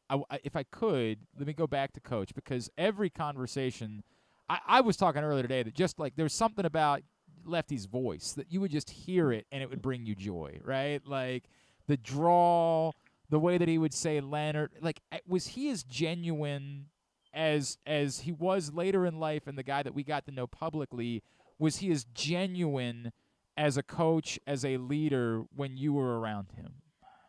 Absolutely. On and off the court. How quickly he was who you saw all the time. Coach was, and that's why I think he had such an impact on Maryland basketball, being that he was a personality that was who he said he was. He was. I mean, he's the one that started having the camps in the summer and having all the best college players come to camp and work them and have pickup games. Coach was just ahead of his time with things he did. And one of the big fights me and him had was, I said, Coach, if you never get in the Hall of Fame, that doesn't judge or make who you are. You're already in the Hall of Fame, Coach. And because, some of the things that went on at Maryland at the time when the recruiting changed and we didn't get the players, and some of the things that went on in the legacy with Lenny Bias and some other things kind of hurt him a little bit. But that's because, anytime people stay in coaching at the same place for a long time and you don't win it all, people start looking at the faults. You know what I mean? Are the things that aren't successful. And he was always big than that. He went on to Georgia State and put them in the tournament. Yep. He did all the things he was supposed to do and went forward. And then back at that stage, people don't realize how, because I became a victim of that, the 80s, of the drug-infested league and how things were. Things began to change. So, but Coach came through it. He was a man of his word and truly a man of God. John Lucas with us here on GCR as we're remembering and celebrating the life of the great Lefty Driesell. John, what he did, again, it's hard to think back for people that there was a time where Maryland basketball simply was not, significant almost at all. But every ounce of success that Maryland ultimately found, is it fair to say that doesn't happen without the foundation that Lefty Driesell laid? I did. It's tough now because we're not in Cole Fieldhouse anymore. Sure. So a lot of that legacy left with Cole Fieldhouse, right? Because that was a great place. When Kentucky Western beat when Texas Western beat Kentucky at Cole Fieldhouse back then to win the championship, what Lefty did, and having the biggest arena in the ACC. And since we were up east, everybody would always want to beat us in those red uniforms. And you remember Coach had everybody had their nicknames on the back of the uniform. Right. Remember H, that he had H, yeah. So he, Coach was just the guy you love to hate, but the guy you love to play for. Does that make sense? You love to give Maryland a hard time, but you were really giving them a hard time because you wanted them there. Well, and it really hurt when they left the ACC for basketball. I understand why Maryland left, but it hurt the basketball, even in the ACC, because look what the ACCs had to do to go to a Super League when they had the best. I just saw the documentary on the Big East. They're not even close to what an ACC had. That's very fair. John, I think the other thing, too, that I bring up is, it's funny because some of our listeners reminded me that what they love most about Lefty is how much he hated the Carolina schools, right? But yet – well, he made me think him and Dean Smith weren't friends. Right. And I wouldn't even talk to Dean Smith. They were best of friends. And I thought that him and Mike were – those guys, man, when we used to play that was all out war. And it's wild how close those guys. It's wild. Yeah, they were because really he was hell bent, and yet they were so. So when Lefty got sick, guess who's there? Yep. Coach Krzyzewski. Yep. Coach Mike Krzyzewski. Yep. No, it's incredible. It's an incredible testament to the man and the competitor. He was that competitive and that hell bent and that driven, and yet was still such a good person that they were the closest of friends, which is incredibly powerful. I think one of the happiest moments for him was when Gary Williams won the national title, because that was what we were chasing the whole time. And I think Gary's success in winning the championship there was a big part of Coach and having that done. But like anything else, time waits for nobody. But if and the it moves on, it's hard for me to be upset. Like my father's 103, and Coach is 90, 92. It's hard to be upset with that kind of life. No, a rich, incredible life, and obviously, you guys would have won if there was a 64-team NCAA tournament back then. You guys would have won a national championship before then, right? You remember when Lefty broke that chair? Yeah, yep, 100%, 100%. John Lucas, how are you, sir? Just because it's been so long since we caught up, everything good in your world? Good. I'm in Houston, still with the Rockets, doing stuff, and my youngest son is coaching with Duke. He's associate head coach. Jai, right? Yeah. Oldest son is with the Phoenix Suns, and basketball is our family business. I'm still in the youth development and big in the AAU world and doing a whole lot trying to make kids better. Well, John Lucas, it's always a thrill to catch up with you. And again, I wish we weren't thinking in past tense when it comes to Coach, but as you pointed out, I got one last Coach story for you. Oh, I would love it. Okay, so we had 7 scrimmages my senior year, and I really wanted to leave school because I didn't want to play a small forward because Brad and Mo were going to be in the backcourt, and then it ended up with Mo and I being in the backcourt. And so for 7 scrimmages, I averaged 50 points in the 7 scrimmages. So coach set me out the scrimmage and told me we can't win that way. And so if you're either going to have to move the ball or we're not going to be able to win that way. Because I thought, it was my junior year, and because Lenny and Mac had left. Sure. And I thought I was going to take on a more of a prominent role. So we can't win that way. And I remember my sister came to take me out of practice, and coach kept me in practice and set me out the whole scrimmage of that we couldn't. So I began to pass the ball and did what he told me to do. And by the way, as we found out, you were a hell of a distributor, as we know.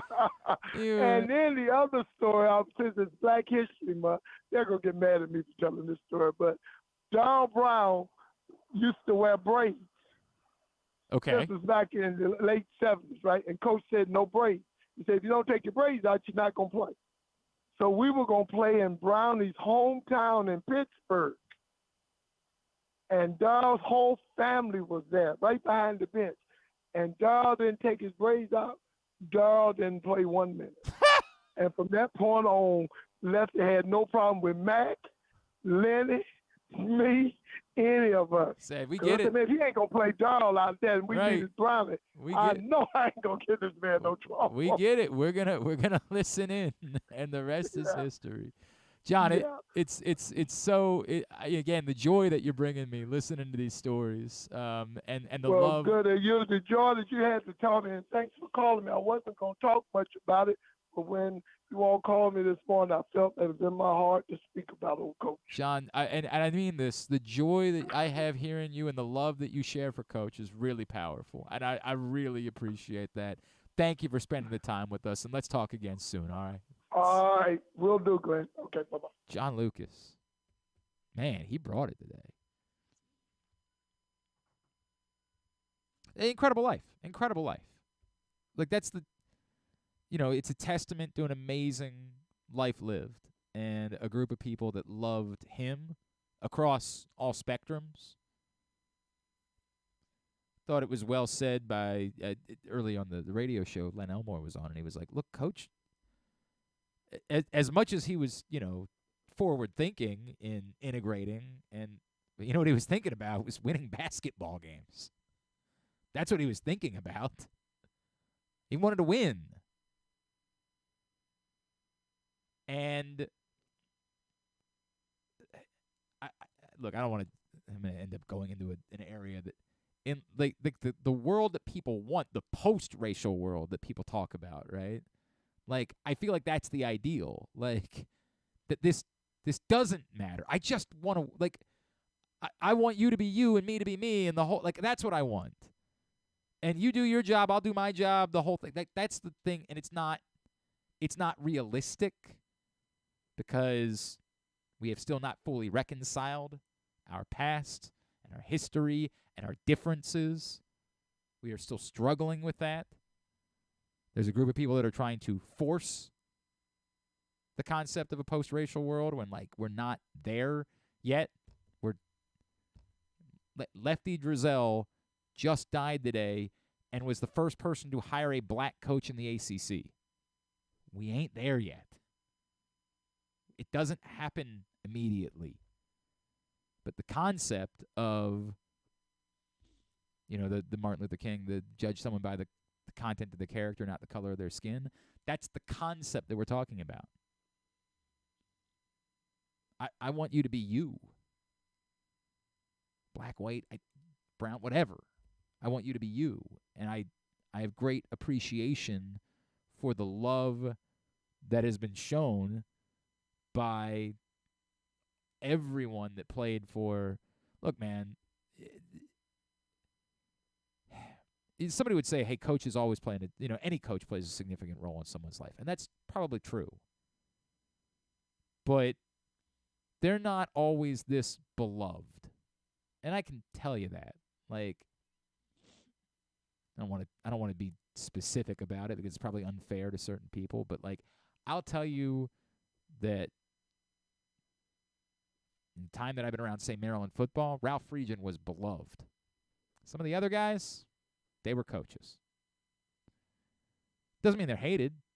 Doesn't mean that when years from now, when one of them passes away, that there won't be former players that say nice things about him, but they weren't beloved. Lefty was beloved. Beloved. An incredible life. Incredible, incredible life. All right, we come back in. Jeremy Conn's going to join us. God knows what we're doing there. Ugh, that could be anything. By the way, how about our guy Josh Bynes? He's going to join the staff in Seattle. Oh. Josh Bynes going to join Mike McDonald's staff. Yeah, that's a Ravens bummer. West. It's a bummer for me. I love Josh, right? Like, and he's such a great guest, and he's such a good dude. And I was kind of hoping that he'd just, like, not get into coaching. So just talk to him every week. Right? Like, he would just be watching Ravens games. We could just call him and talk. It was nice that we could do that for a little while, but scratch that off the list. Josh Bynes is joining Mike McDonald's staff out in Seattle. So good for him. A tremendous human, Super Bowl champion. Like, I don't want my disappointment of like, boy, we're not going to be able. Yeah, right? Like, there is that part of me that when I see that, I swear to God, I see that news pop up on my Twitter feed. I think it was Aaron Wilson who reported it first. My first reaction is like, damn it. Damn it. Apparently, he also had interviewed with the Ravens and with the Chargers. So then it makes you wonder why he took the Seahawks job.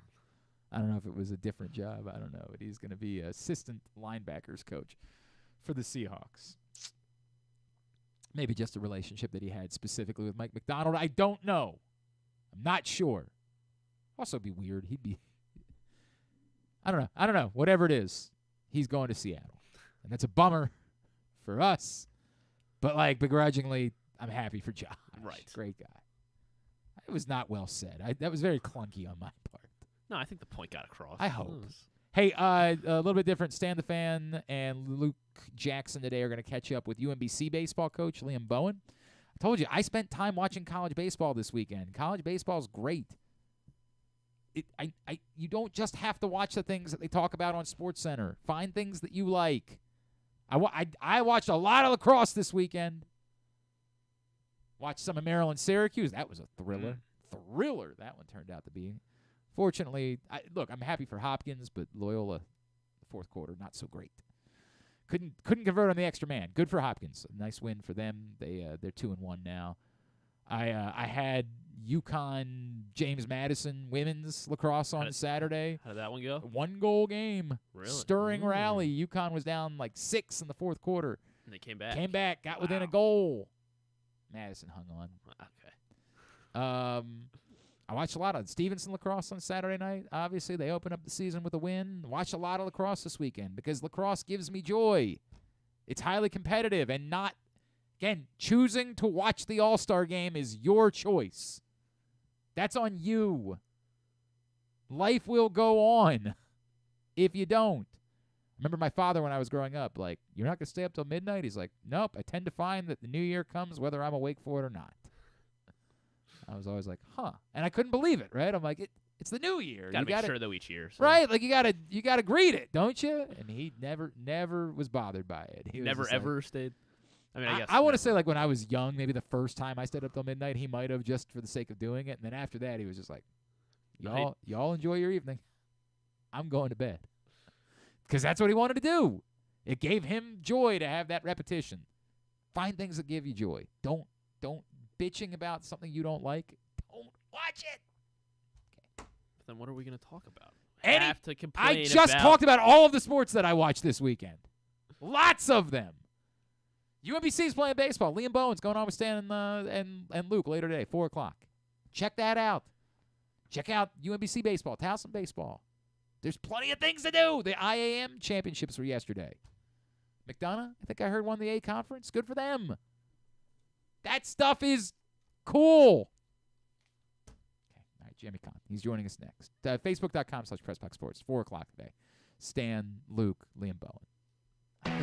Why bet with the big boys this football season? Instead, try your hand with the local book, Superbook Sports, this fall. Superbook Sports is the book next door. Just a dedicated team of the best odds makers in Las Vegas, making sure you get the best prices and parlays anywhere. And now, Superbook will give you a bonus of up to $250 when you sign up and wager on the same day and use the promo code GlennClark23, GLENNCLARK23. So bet with the best and use the promo code GlennClark23 this football season with Superbook Sports. Visit superbook.com for terms and conditions. Gambling problem? Call 1-800-GAMBLER.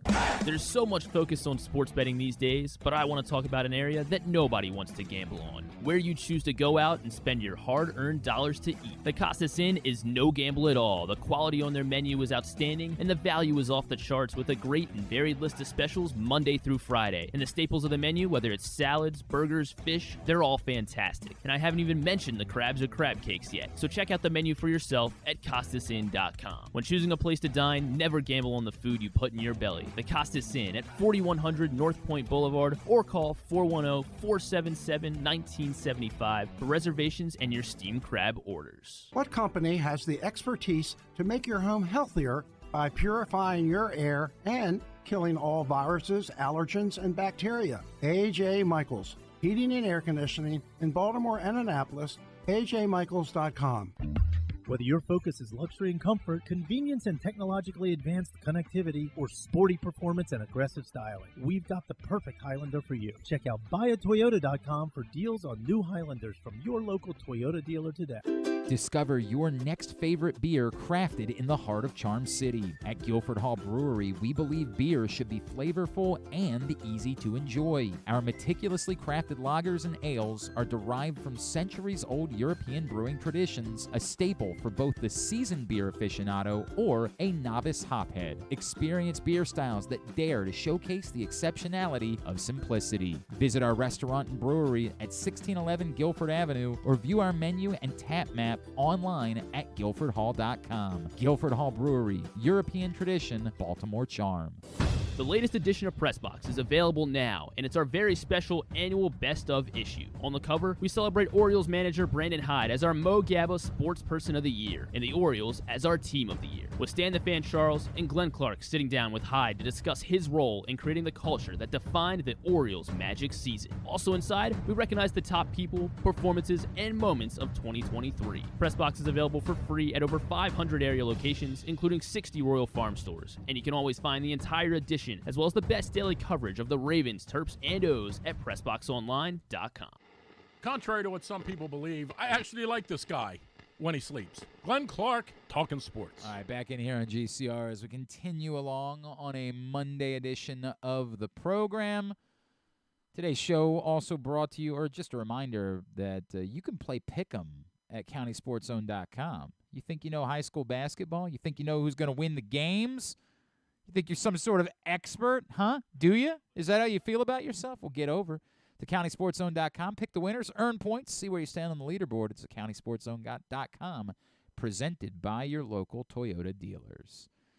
Joining us now here on GCR, ConcreteLocks.com, Big Bad Morning Show, 105.7 The Fan, ambassador for our friends at the Green Turtle. He is Mr. Jeremy Conn. What's going on, pal? How you doing? I'm good. I don't know that I'm supposed to be working today. I am president of Concrete Locks, and I'm also a member. So I don't know that I'm actually supposed to be doing anything today. But because it's you, I will. Thank you, and I appreciate that. Well, I had to work for you today is the way that it happened. I had to go do that. Well, so this is, okay, I said this at the beginning of the show today. We all agree that President's Day is by far the worst of the holidays, right? It's stupid. Yeah. If they came to you and said, you can have off President's Day, or you can have literally any other day during the year off, there's zero chance that anyone would take the President's Day off, right? I mean, why wouldn't you just take a random Monday in February at some point? Like that's what you want to pick, right? This stinks. This is so Like at some point in the future when the NFL goes to 18 games, which is going to happen, like then this will be Super Bowl weekend, and then it might make sense that people would take off on Monday. But short of that, the weather stinks. There's nothing to do. There's no like game. I think they're playing hockey all day long, so there's like that's what you get. There's not even. There's really good college basketball later, but I didn't need off because it's at night. Like, they used to do. I remember as a kid they would do like George Washington, James Madison on President's Day as like a bit, right? Like they'd play that game, so at least you had something to watch. They barely do that. Like no one has seized President's Day as like the day of making an event out of it. It stinks. There's no good food. There's nothing. Well, the only thing good out is the new President Trump shoes, which I don't know if you saw do the have meme those. I just posted. Yeah. Oh, hang on. Which it said, I put these on and went balling, but all I could do was draw charges. Oh, that's good. Very well done there. Good. Yeah. So you're telling me you didn't get a $400 pair of golden shoes? I'm so surprised. I didn't. Thought that might be a play for you. They were made in somebody's backyard with spray paint. But so if you guys don't follow Jeremy on particularly on Facebook, his existence is not all that dissimilar to like the existence of my wife, which is find meme, share meme. But what I'm actually interested in this because I saw you last week shared one kind of and like I'll be flat out about it. I don't care if you don't like me for it. I do not. The idea of abortion being murder will never fly with me. It's not true. It's scientifically inaccurate. It's 100% same thing for me. That's the way that I feel. And I saw you share one out last week that sort of went down that road, and I was like, wow, because you have I think a wider net of audience than I do, and you knew there was going to be pushback to it, and you didn't care. So I am actually fascinated by like the choices that you make when you do stuff like that, because you know that there are going to be people in your audience that are going to be like, oh, here's Jeremy again. Like, yet you do it anyway. So here's the weird thing about it, because like I don't consider myself, if we're going to go down the political path, I hated both, and like both options we had. If you want to talk about Trump or Biden, I hated both.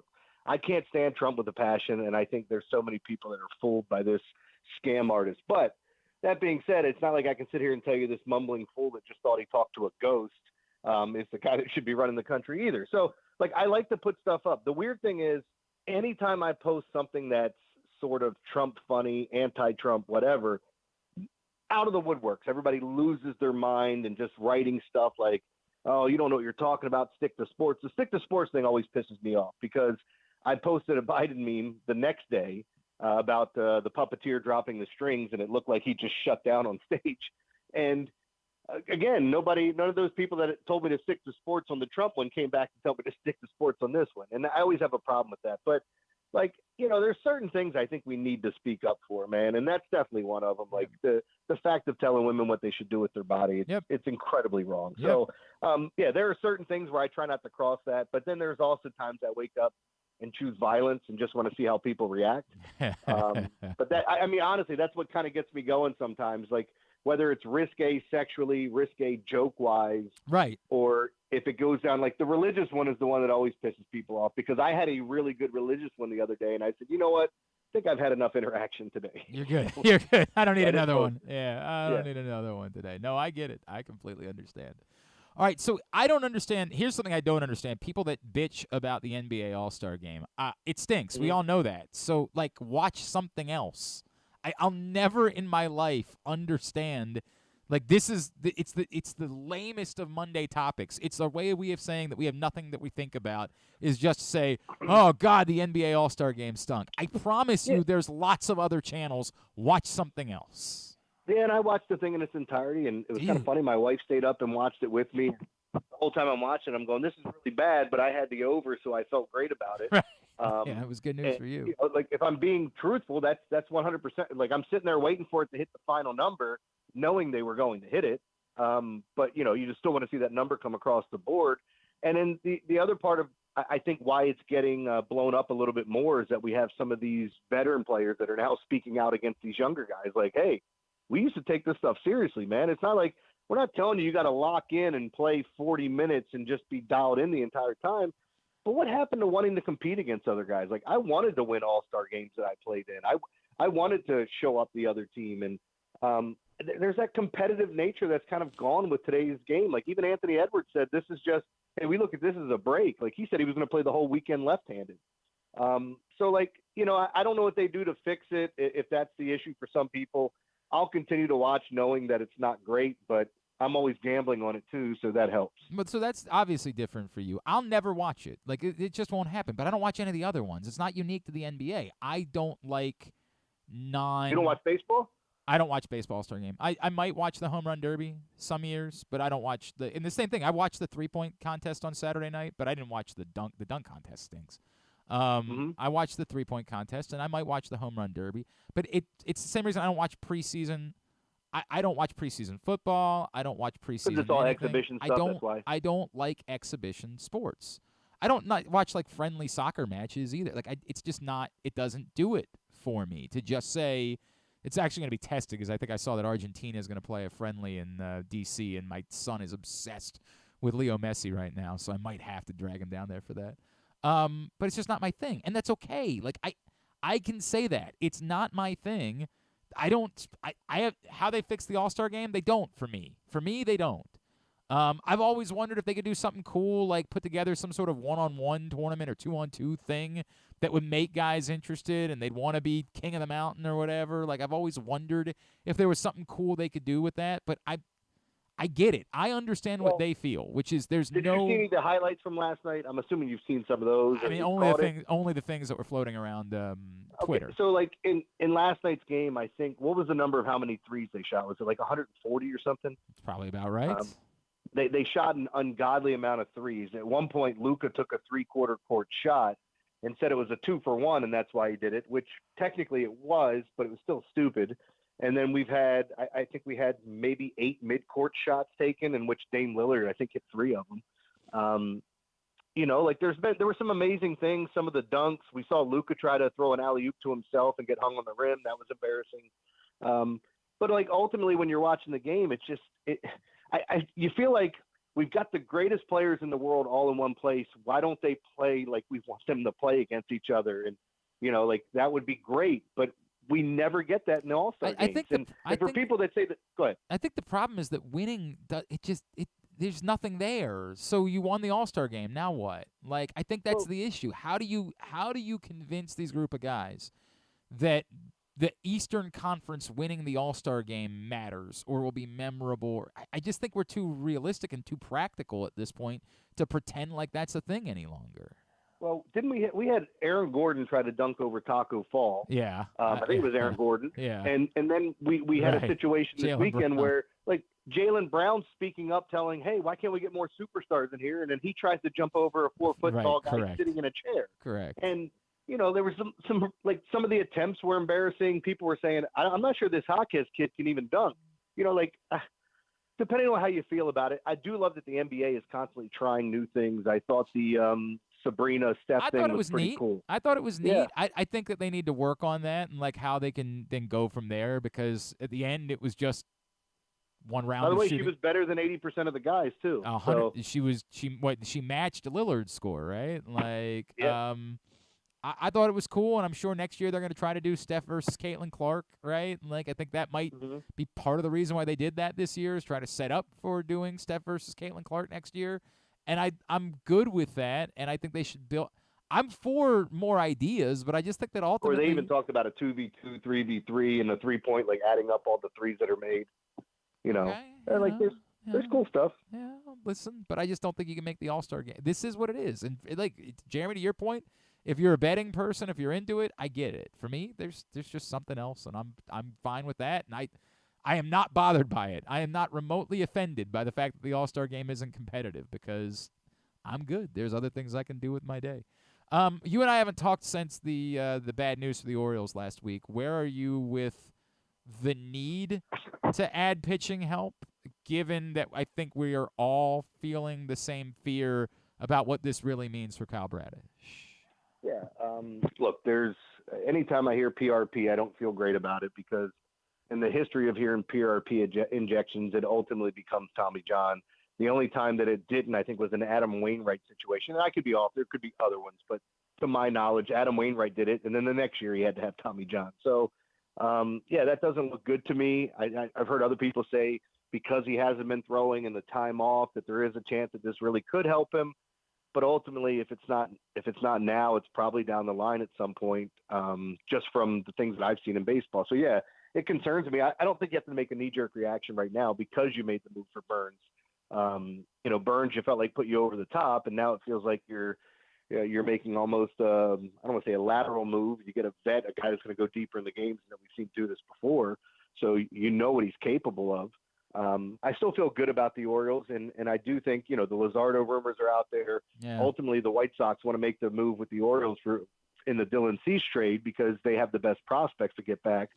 But right now, they're just asking for way too much. Where were you? The report, obviously, from Miami with Luzardo was that they asked for Basayo and the Orioles balked. And I say this not knowing what the rest of the deal would be, right? Because it obviously wouldn't be one-on-one Basayo for Luzardo. But there are people in my world that are like, hey, Basayo's untouchable. He's going to be the number one prospect in baseball next year. And maybe he will. But I'll also, like Kylie McDaniel was talking to us last week and was like, I don't think Sammy Basayo is a catcher. I just don't. I don't think he's going to ultimately be able to continue to be a catcher. And so I wonder if we should be treating Basayo as being totally untouchable. And I'm not saying that you give up Basayo and Kjerstad and – like, I would have to know what the totality of the deal was besides Basayo. But if Basayo was the one that made it untouchable to me, I don't know that I necessarily agree with that. So, here's my statement on it. And I've never seen Basayo play a full game. I've seen highlights. Right. I've read what a lot of other people have read, maybe a little bit more. From the people I've talked to that are in the know, that he should be an untouchable, that they feel like he grades out like that. And now with the ability for DH, and again, does he need to be a great catcher? Could he be a guy that he and Adley are splitting time? Does one of them move to first base if you hold on to him? He's one of those guys that I don't want to move. But again, we can't be this team that's like the guy in your fantasy league that trades you his three worst players, and anytime you're trying to make a legitimate deal, he doesn't want to give up anybody of value. Like, you ultimately have to look at it. We call that the John Proctor in fantasy football. That's what we call it. Oh, the 3-for-1 deals? Yeah, two of the guys you just picked up on Saturday? Yeah. I like those. But I also like when you get the message back telling you why this trade is good for you. Right, hey, correct. This is really going to help you out. I was looking over the league. This guy, I'm concerned about your team. Yeah, right. This guy. So I feel a little bit of that. I also, I'm in a fine line between you acquired Corbin Burns, and he's only going to be here for 1 year, so this is a really important year versus but I also don't think that, like, the window closes after this year, so I'm not trying to suggest that you go all in for this year and say it's this year or never. Like, I'm somewhere between those two things, but by virtue of going and getting Burns, this year kind of has to matter. Like, you can't make that move and then say, but that's the only thing we're going to do, and, well, if it doesn't work out, it doesn't work out. And like, you decided that. You decided to acquire a frontline pitcher that's only going to be here for 1 year. I would think that when you're dealing with other injuries, you would say to yourself, hey, we might need to go ahead and fortify this now. Well, perhaps he'll be here for 1 year. But the other thing, too, is, like, I mean, legitimately, like, I like DL Hall. I liked Ortiz. But the fact is he's 26 years old. He was blocked here. Right. So, like, ultimately, after the trade's over with, you gave up DL Hall and a guy that was probably never going to really make headway here unless something, drastically changed with an injury, an opportunity, what have you. And then you get that draft pick back. So you're going to get a pick back even if Burns walks the next year. So I think that was a calculated move that the Orioles did a phenomenal job. And I think the Brewers got back some serious value. I think Ortiz is really good. But I feel that way on both sides, right? Like, I know what you're saying about and that's why I 1,000% was in favor of the move. But at the same time, you did pay something to make that move, and now you're here. And look, I hope that there's a new day under David Rubenstein, and the Orioles are giving out money. But then we'd have to debate whether or not that money should go to Burns or should it only go to your, the Rutschmans, the Gunners of the world. Like, we can talk about that down the road. I just think that we know enough about a Scott Boras client to know, and he basically came out and said, "I'm gonna go to free agency. That's the way it's gonna be." I think once you decide to make the move, you can't then say, well, it's not really about this year. Well, like, I think to some extent it has to be a little bit about this year because the one bold move that you made was for this year. Glenn, I didn't hear anything else you said after it's going to be, because in my mind I kept going, I'm going to be the man who goes along. Oh, that was where you were going. I thought you were going to go, it's going to be May. I thought that was where see, that would have been a good one too. I would have liked that one too. No, I mean, just going back to all this, like, so in your mind, like, Basayo's not untouchable depending on the trade. Yeah, right? that's the thing. It's not untouchable. It's not me saying I want to get rid of Samuel Basayo tomorrow. I'm not. It's not even you saying that you would have. I mean, would you have traded Basayo for Luzardo? I would need to know. I would be willing to make that move depending upon what else was involved in the deal. If it was Basayo and like Judd Fabian, if it was Basayo and Dylan Beavers, something like that, yeah, like I'm probably going to say I'd be willing to make that move, in part because Luzardo has 3 years of control. You know what I mean? Like, that's I'm not trading Basayo for I'm not trading Basayo for another rental. There's no way in hell that that's happening. But if that's what it takes in order to get that level of pitching, extending that window, you can't keep all of these guys. Yeah, and I guess that's where we as fans really have to trust the front office, and they've done nothing to show us that they haven't done anything but made the right move so far, right? I mean, we could sit here and maybe second-guess them not making a move to make the team better last year, but we don't know what was offered and what they were trying to get. But I think of the moves they've made, they've always done a pretty good job, and the only thing we have to question is when they go to sign players, now what's going to happen? And with new ownership, you're hoping that that's not an issue moving forward. Sure. But go ahead. I'll add to it, Jeremy. We talked about this a little bit earlier, Griffin and I. Like, I do think the Basayo conversation, it'll be interesting to see how they might say internally left-handers are going to be more valuable in this organization moving forward because of the nature of the wall. Like, and if that's their argument is, we talked to you about Mayo, we're just not talking about Basayo because we will not give up any left-handed bats. Left-handed bats are now gold to us. They are the most valuable asset. We can't give one of those up. I'll listen to that, side of the equation as well, which is if the Orioles are just sort of openly saying it's got to be left-handed bats, it's got to be left-handed bats, it's got to be left-handed bats because we have such an advantage, even though you play half your games on the road. Like, I will be understanding of that when it comes to the uniqueness of the situation. Yeah, and look, that's where I was getting to with trust in the front office is like if they looked at Luzardo and felt like he was a good fit, because again, Luzardo's a guy that came up with the A's, kind of like when you look at his the roller coaster at the beginning of his career, where it's like, all right, is he the prospect he thought he was, struggling, and then refines himself with the Marlins? Is that a guy you're willing to bet on? I mean, because we could be saying a lot of similar things about Carlos Rodon if you look at his career and how he's bounced around the league. Down year last year, does he come back this year and pitch well? So it's about making the right moves, and again, control is a huge thing that you're talking about. So yes, you would give up something of value to have control and somebody relatively on the cheap. How do you do the how in the world? I know the way you live, man. How do you handle getting up like this every day? And I don't sleep much, man. And like honestly, I try to find spots to take naps here and there and things like that. And most days I don't like to do it. It was weird being off these 3 days because I kept waking up at like 4 a.m. And then going back to bed and then feeling like you slept too long and you're only asleep another hour. It's just weird. And then you're making business decisions with the games at night. So it's like, am I going to bed early and rewatching this stuff on YouTube in the morning? Because that's what I do. You can watch all this stuff and hopefully not miss anything. But when I'm coming to work, I want to make sure I've seen almost everything.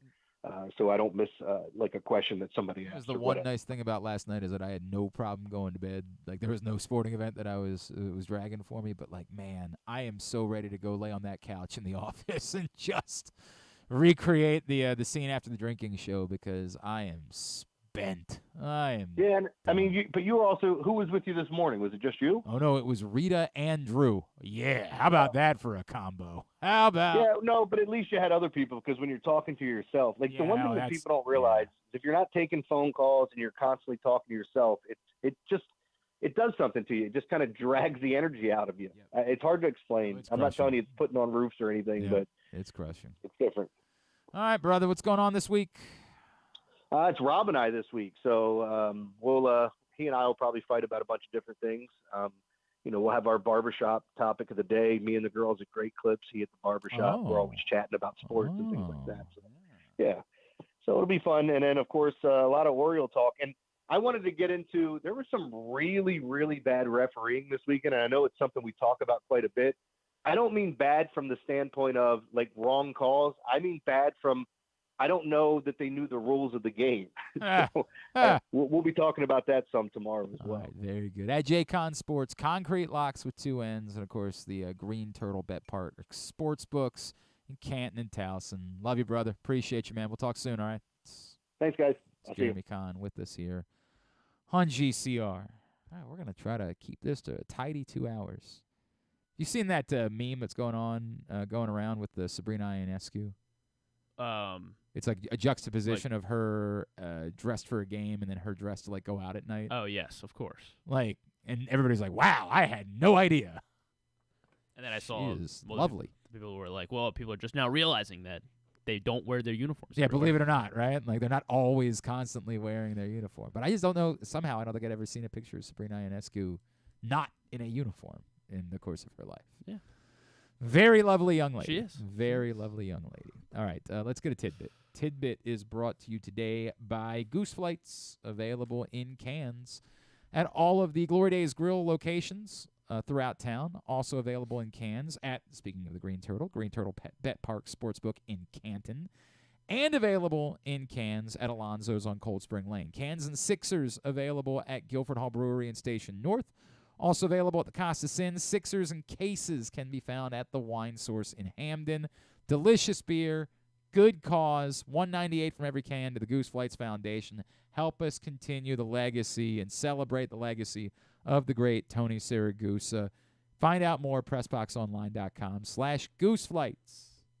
Lefty Driesell, he is one of 2 coaches ever, college basketball coaches, to have 100 wins with 4 different schools. Yeah, you know, it's funny. He was the first. Yes, he was. So there's been one since then. There's been one guy that added his name to the list. And, oh, God. Yeah, it's kind of a tough one. You say that, but like he retired last year. Who retired last year? And he was at Coastal Carolina last year. Oh, Dale Brown? No, not Dale Brown. He was also at retired last year. He was at Coastal Carolina last year. Before that, Auburn. Before that, Clemson. Well, this is who I thought it was, and it's just not the name. Oh, so how did I confuse with Dale Brown? I know who this is. I know this is exactly who I thought it was, but I'm just not. Don't. South Alabama is where he started. Don't. Oh, now I know. Yeah. No, I swear to God, I know this. Oh, God. I swear I believe you know it, too. And I don't know why I've convinced myself that it was Dale Brown, but I know this.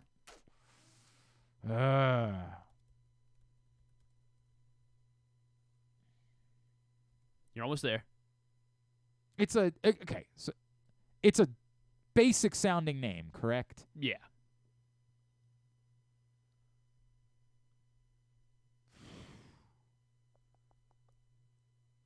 Cliff Ellis. Wow. Cliff Ellis is the name. Wow. Well Ellis. done. Dude, I knew it. So Dale Brown was LSU, Cliff Ellis was Auburn. That's like I've sort of Yeah, I see what you did. I'm telling you, that's not I knew that. I just needed to think through what the name was. Yeah, well I done. did know that. Well done. I didn't know that was who had the 4 wins at 100 schools. But you knew what I was talking about. Yes, correct. All right. I was gonna do another one with like I want 10 other coaches, but it seems like we're on what is this? We're entering hour 7 for you. So what do you want? Do you want to do it? What do you have? I was just gonna save it. Should I? What is? So Lefty is tied for 17th all time for most 20-win seasons in college basketball history, with 22 20-win seasons for Lefty. So I wanted to see if you could round at the top 10. Okay. They all have had 27. Yes. He is, depending on what list you look at, he's number 2. He's number 2 on my list because number 1, it'll make sense when you get number 1. 37 seasons for Coach K. Because somebody that they've disqualified. Yeah, they've disqualified. Is that? Well, it wouldn't be Calipari because he wouldn't have more. Calipari is on the list though. He is. How many am I getting? Supposed to guess? 10. 10. Calipari is tied for 8th, 27. So you got Cal and K. All right. Bob Knight. Yes. Bob Knight is tied for fourth, 29. 29 20-win seasons. So I really wish you wouldn't have said the thing about who's wins, because now I'm like, I'm spending way too much time thinking about it. I'll say, Eddie Sutton. Eddie Sutton just misses the cutoff here. He is 11th with 25 20-win seasons. Boeheim? Jim Boeheim would be. He has had 38. He's the one yeah, that they because so he's number one on my list. I think they've went back and they changed like 4 different seasons. So depending, he's either 1 or 2. I'll go with 38 or 34. Calhoun. Jim Calhoun just misses as well. 24. Dean Smith. Dean Smith, number 3 on the list. So Boeheim, Krzyzewski. Boeheim. That's what I said. No, it's not. Coach K, Dean Smith, Bobby Knight is 4. Patino. Yes, Rick Pitino, 27, tied with Coach Cal. Probably not going to get one this year. How many wins do they have? I don't know, but he was very unhappy. Oh, St. John's. Yeah. They're like 14 and 12 or something. Yeah. Well, yeah. I mean, I don't know. Might play in the NIT or something. I don't know. How about Denny? Good for a little Denny bit. Crum. No Crum. How about Crum had 21. Roy Williams. Yes, Roy Williams. Tied with Bobby Knight, 29. So you got the top 5 here. Leonard Hamilton. No Leonard Hamilton. Not in the top 10. Raleigh Massimino. No Raleigh. John Thompson. John Thompson, only 19. John Chaney. No. Oh, boy. Adolph Rupp. Rupp just misses as well. For God's 23. Sakes. John Wooden. No John Wooden. Lute Olson. 28. He is 6th on the list. Gary Williams. No Gary Williams. Gary Williams had 18. Bum. Yeah. Guy stinks. How about Bill Self? Bill Self, tied with Patino and Calipari, 27. Looking at him for his, or I think I already included it, since he said. Tom Izzo. No Tom Izzo. Really? I think we got one more, right? Yeah, there's one more. Yeah, one more. I got 9 on my list. I can't believe Tom Izzo's not on that list. Let's see where Izzo's at. How about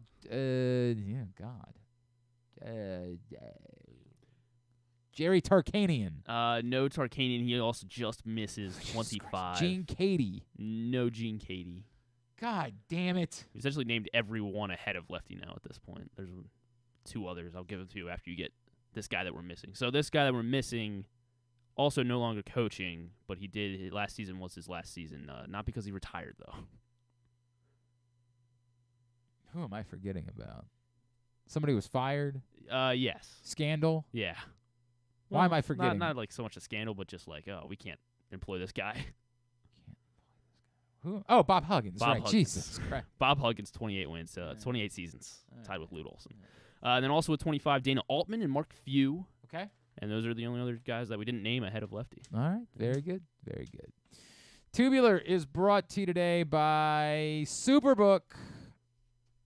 Superbook.com. Download the Superbook app. Use the code GlennClark23 when you sign up. You'll receive up to $250 in a same-day first bet match. Win or lose. Some new baseball futures bets that are now available. Like, for example, you can bet whether a team will make the playoffs. The Orioles, minus 210, yes, is the favorite to make the playoffs. The team that finishes the regular season with the most wins in all of baseball is now a market that's available at Superbook. Orioles have. Go ahead. Who do you think? Run down the. They Oh, are you looking at it? I just pulled it up. You I only son saw, of a I only saw bitch. number 1, which was going to be my guess anyway. I got the top 10. Go ahead. The Dodgers. Yes. Number 1. Now you're looking at it. I'm just click at it. You're so I don't looking at it. I didn't look at it. Number 2, the Braves. Yes. Astros. Yeah. They're actually 4th. Wow. Yeah. Are the Orioles? They are No. 5th. They're 5th. Okay. 5th. Who would be 3rd that I just completely glossed over? I mean, like the National League. I mean, there's only 2 teams that I could think of like that. Like just, who am I forgetting in the National league. No, I would just name other teams, so we're not here. Yankees. The Yankees are fourth. Yes. Okay. The next 5 Wait, are. so who's third? The Yankees. Oh, sorry. The Yankees are third. Sorry. Okay. Sorry, they're Crazy. third. They're third. Ahead of the Astros and Orioles. Yes, correct. The bottom 5 are Red Sox. No. Good. Red Sox have Blue Jays. 200 to 1 odds. The Blue Jays are 7th. Okay. Wrong. Rays. Rays are 10th. They round out the top 10. All right, so we got the AL East out of the way. The Cubs. No, they are like 14th, 15th. Cardinals. No. I'm just trying to think of who's going to win the NL Central. They'll have a couple wins. None of these teams are NL Central teams. Okay, that kind of makes sense. So probably no AL Central teams either. The Rangers. The Rangers are 9th. The defending World Series champions. I just realized the Rangers, the Blue Jays, and another team are all tied for 7th. I just realized. It just struck me. By the way, the Orioles 14 to 1. Dodgers plus 160. The Mariners. Mariners tied with the Rangers and the Blue Jays, and the 6th best odds are. Oh, okay. The Diamondbacks. No. Darn. No. Phillies. Phillies 6th best odds. They are at plus the Diamondbacks 2,000. Diamondbacks have the 12th best odds at plus 4,000. Actually, they're tied for 11th with the Cardinals and the Twins. So there you go. That's a market that's available right now at Superbook. Go sign up today. Right now, you can watch the final of the PLL Championship Series from down at the St. James. I hear the turf hasn't been great down there, but scoring a lot of goals. The cross has been pretty good. Yeah. That's on ESPN2 right now, the Water Dogs and the Cannons. Also right now on Fox, the Yukon women taking on Creighton at noon. The Daytona 500 was postponed from yesterday. It's coming up today at 4 o'clock. I know. Now I can watch. That's the good news. That's today at 4. Coppins at UMES at 8 o'clock tonight on DelmarvaSportsNetwork.com. Morgan's at Delaware State at 7:30. DSUHornets.com. Big hoops tonight. ESPN has Virginia Tech at 7, then Iowa State Houston at 9. ESPN2's got Kansas State Texas at 9. Hockey this afternoon on ESPN. Maple Leafs Blues at 1. Red Wings Kraken at 3:30. NHL's trying to slide in and take President's Day because nobody else wants it. They should. I guess, except that like maybe you put the stadium game, like something because they did it over the weekend, right? Something that people would be inclined to. These are just regular season hockey games. Really hard to get people to tune in for a plain old ass hockey game. So maybe you take that stadium thing and you put it on Monday, and the people say, "Oh, I'll look at that." Just an idea. That's all. Just a hi, Glenn Clark. Did you see what they're doing next year, by the way? For the hockey? No. They announced their stadiums. So they always do the Winter Classic. Next year's is at Wrigley Field, I believe. They announced next year's stadium series is at Ohio State. Oh, okay. Where the Blue Jackets will take on the Red Wings. So they'll do like Ohio State, Michigan bid. And they're expecting a crowd of over 100,000 at Ohio Stadium for that. So jeez, are they? It's a clever it's a big place. Clever idea. Hockey fan? Yeah, I mean, because people that are interested in the spectacle. Yeah. I mean, I guess if I was around, I went to a stupid stadium game when I was in New York once. The week of the Super Bowl, I don't remember who was playing in it. It was at Yankee Stadium. Luke Jones, or I was offered tickets. That'd be the Devils, and it could have been the Islanders. It could have been the Rangers. It could have been any of those teams. Had to be the Devils. Yeah, obviously the New Jersey team is the team that would make the most sense. In fact, I'm gonna guess it was Rangers Islanders, and then because I think they played 2 stadium games that week. And they just turned around and played the same 2 teams. It would have been cool if they did like Bruins. I don't know. Boston, New York thing, I guess. I know that a friend of mine, a buddy of mine, came to the table. This is the same guy that got me in to see Stevie Wonder the year before. Came to the table and was like, "Hey man, you want to go to the hockey game?" And I was like, "I guess." Like, I don't think we're doing anything else. Sure. So he gives me these 2 tickets, and I say to the entire staff, "Well, like, bad news for you. My buddy gave me 2 tickets, so the 3 of you." In our traveling party, you're going to have to compete to get over who gets to be my date. And Drew and the old boss were just like, now Luke can go. We're like, huh? They're like, sit outside. It's like 10 degrees outside. You want me to go sit outside and watch hockey tonight? I'm good. No, thank you. And Luke and I were like, all right, well, we're going to go have a good time. And like, you had a good time? Beginning of the second period, we look at each other like, we're good. We can leave, right? Oh, man. Yeah, it was awful. Just awful. Not selling the stadium awful. Series. Stunk. I mean, maybe if it would have been light out, like, that might have helped at night. Oh, it was dreadful. It was so miserably cold. You could barely see what was going on in the game. It was awful. The one that sounded cool when they played on the lake last year, or was that but last nobody year? was allowed. That was during COVID. They only did that because there was no audience. So nobody was out Should've able just to done that watch. for every game. I'm not opposed to it, but it really only worked during COVID. Yeah. Okay. Non-sports. No. The Bachelor. And okay, so Giannis has a documentary coming out today on Prime Isn't Video. there already a Giannis thing? Giannis, the Oh Marvelous no, there was Journey. a Disney movie about Giannis, right?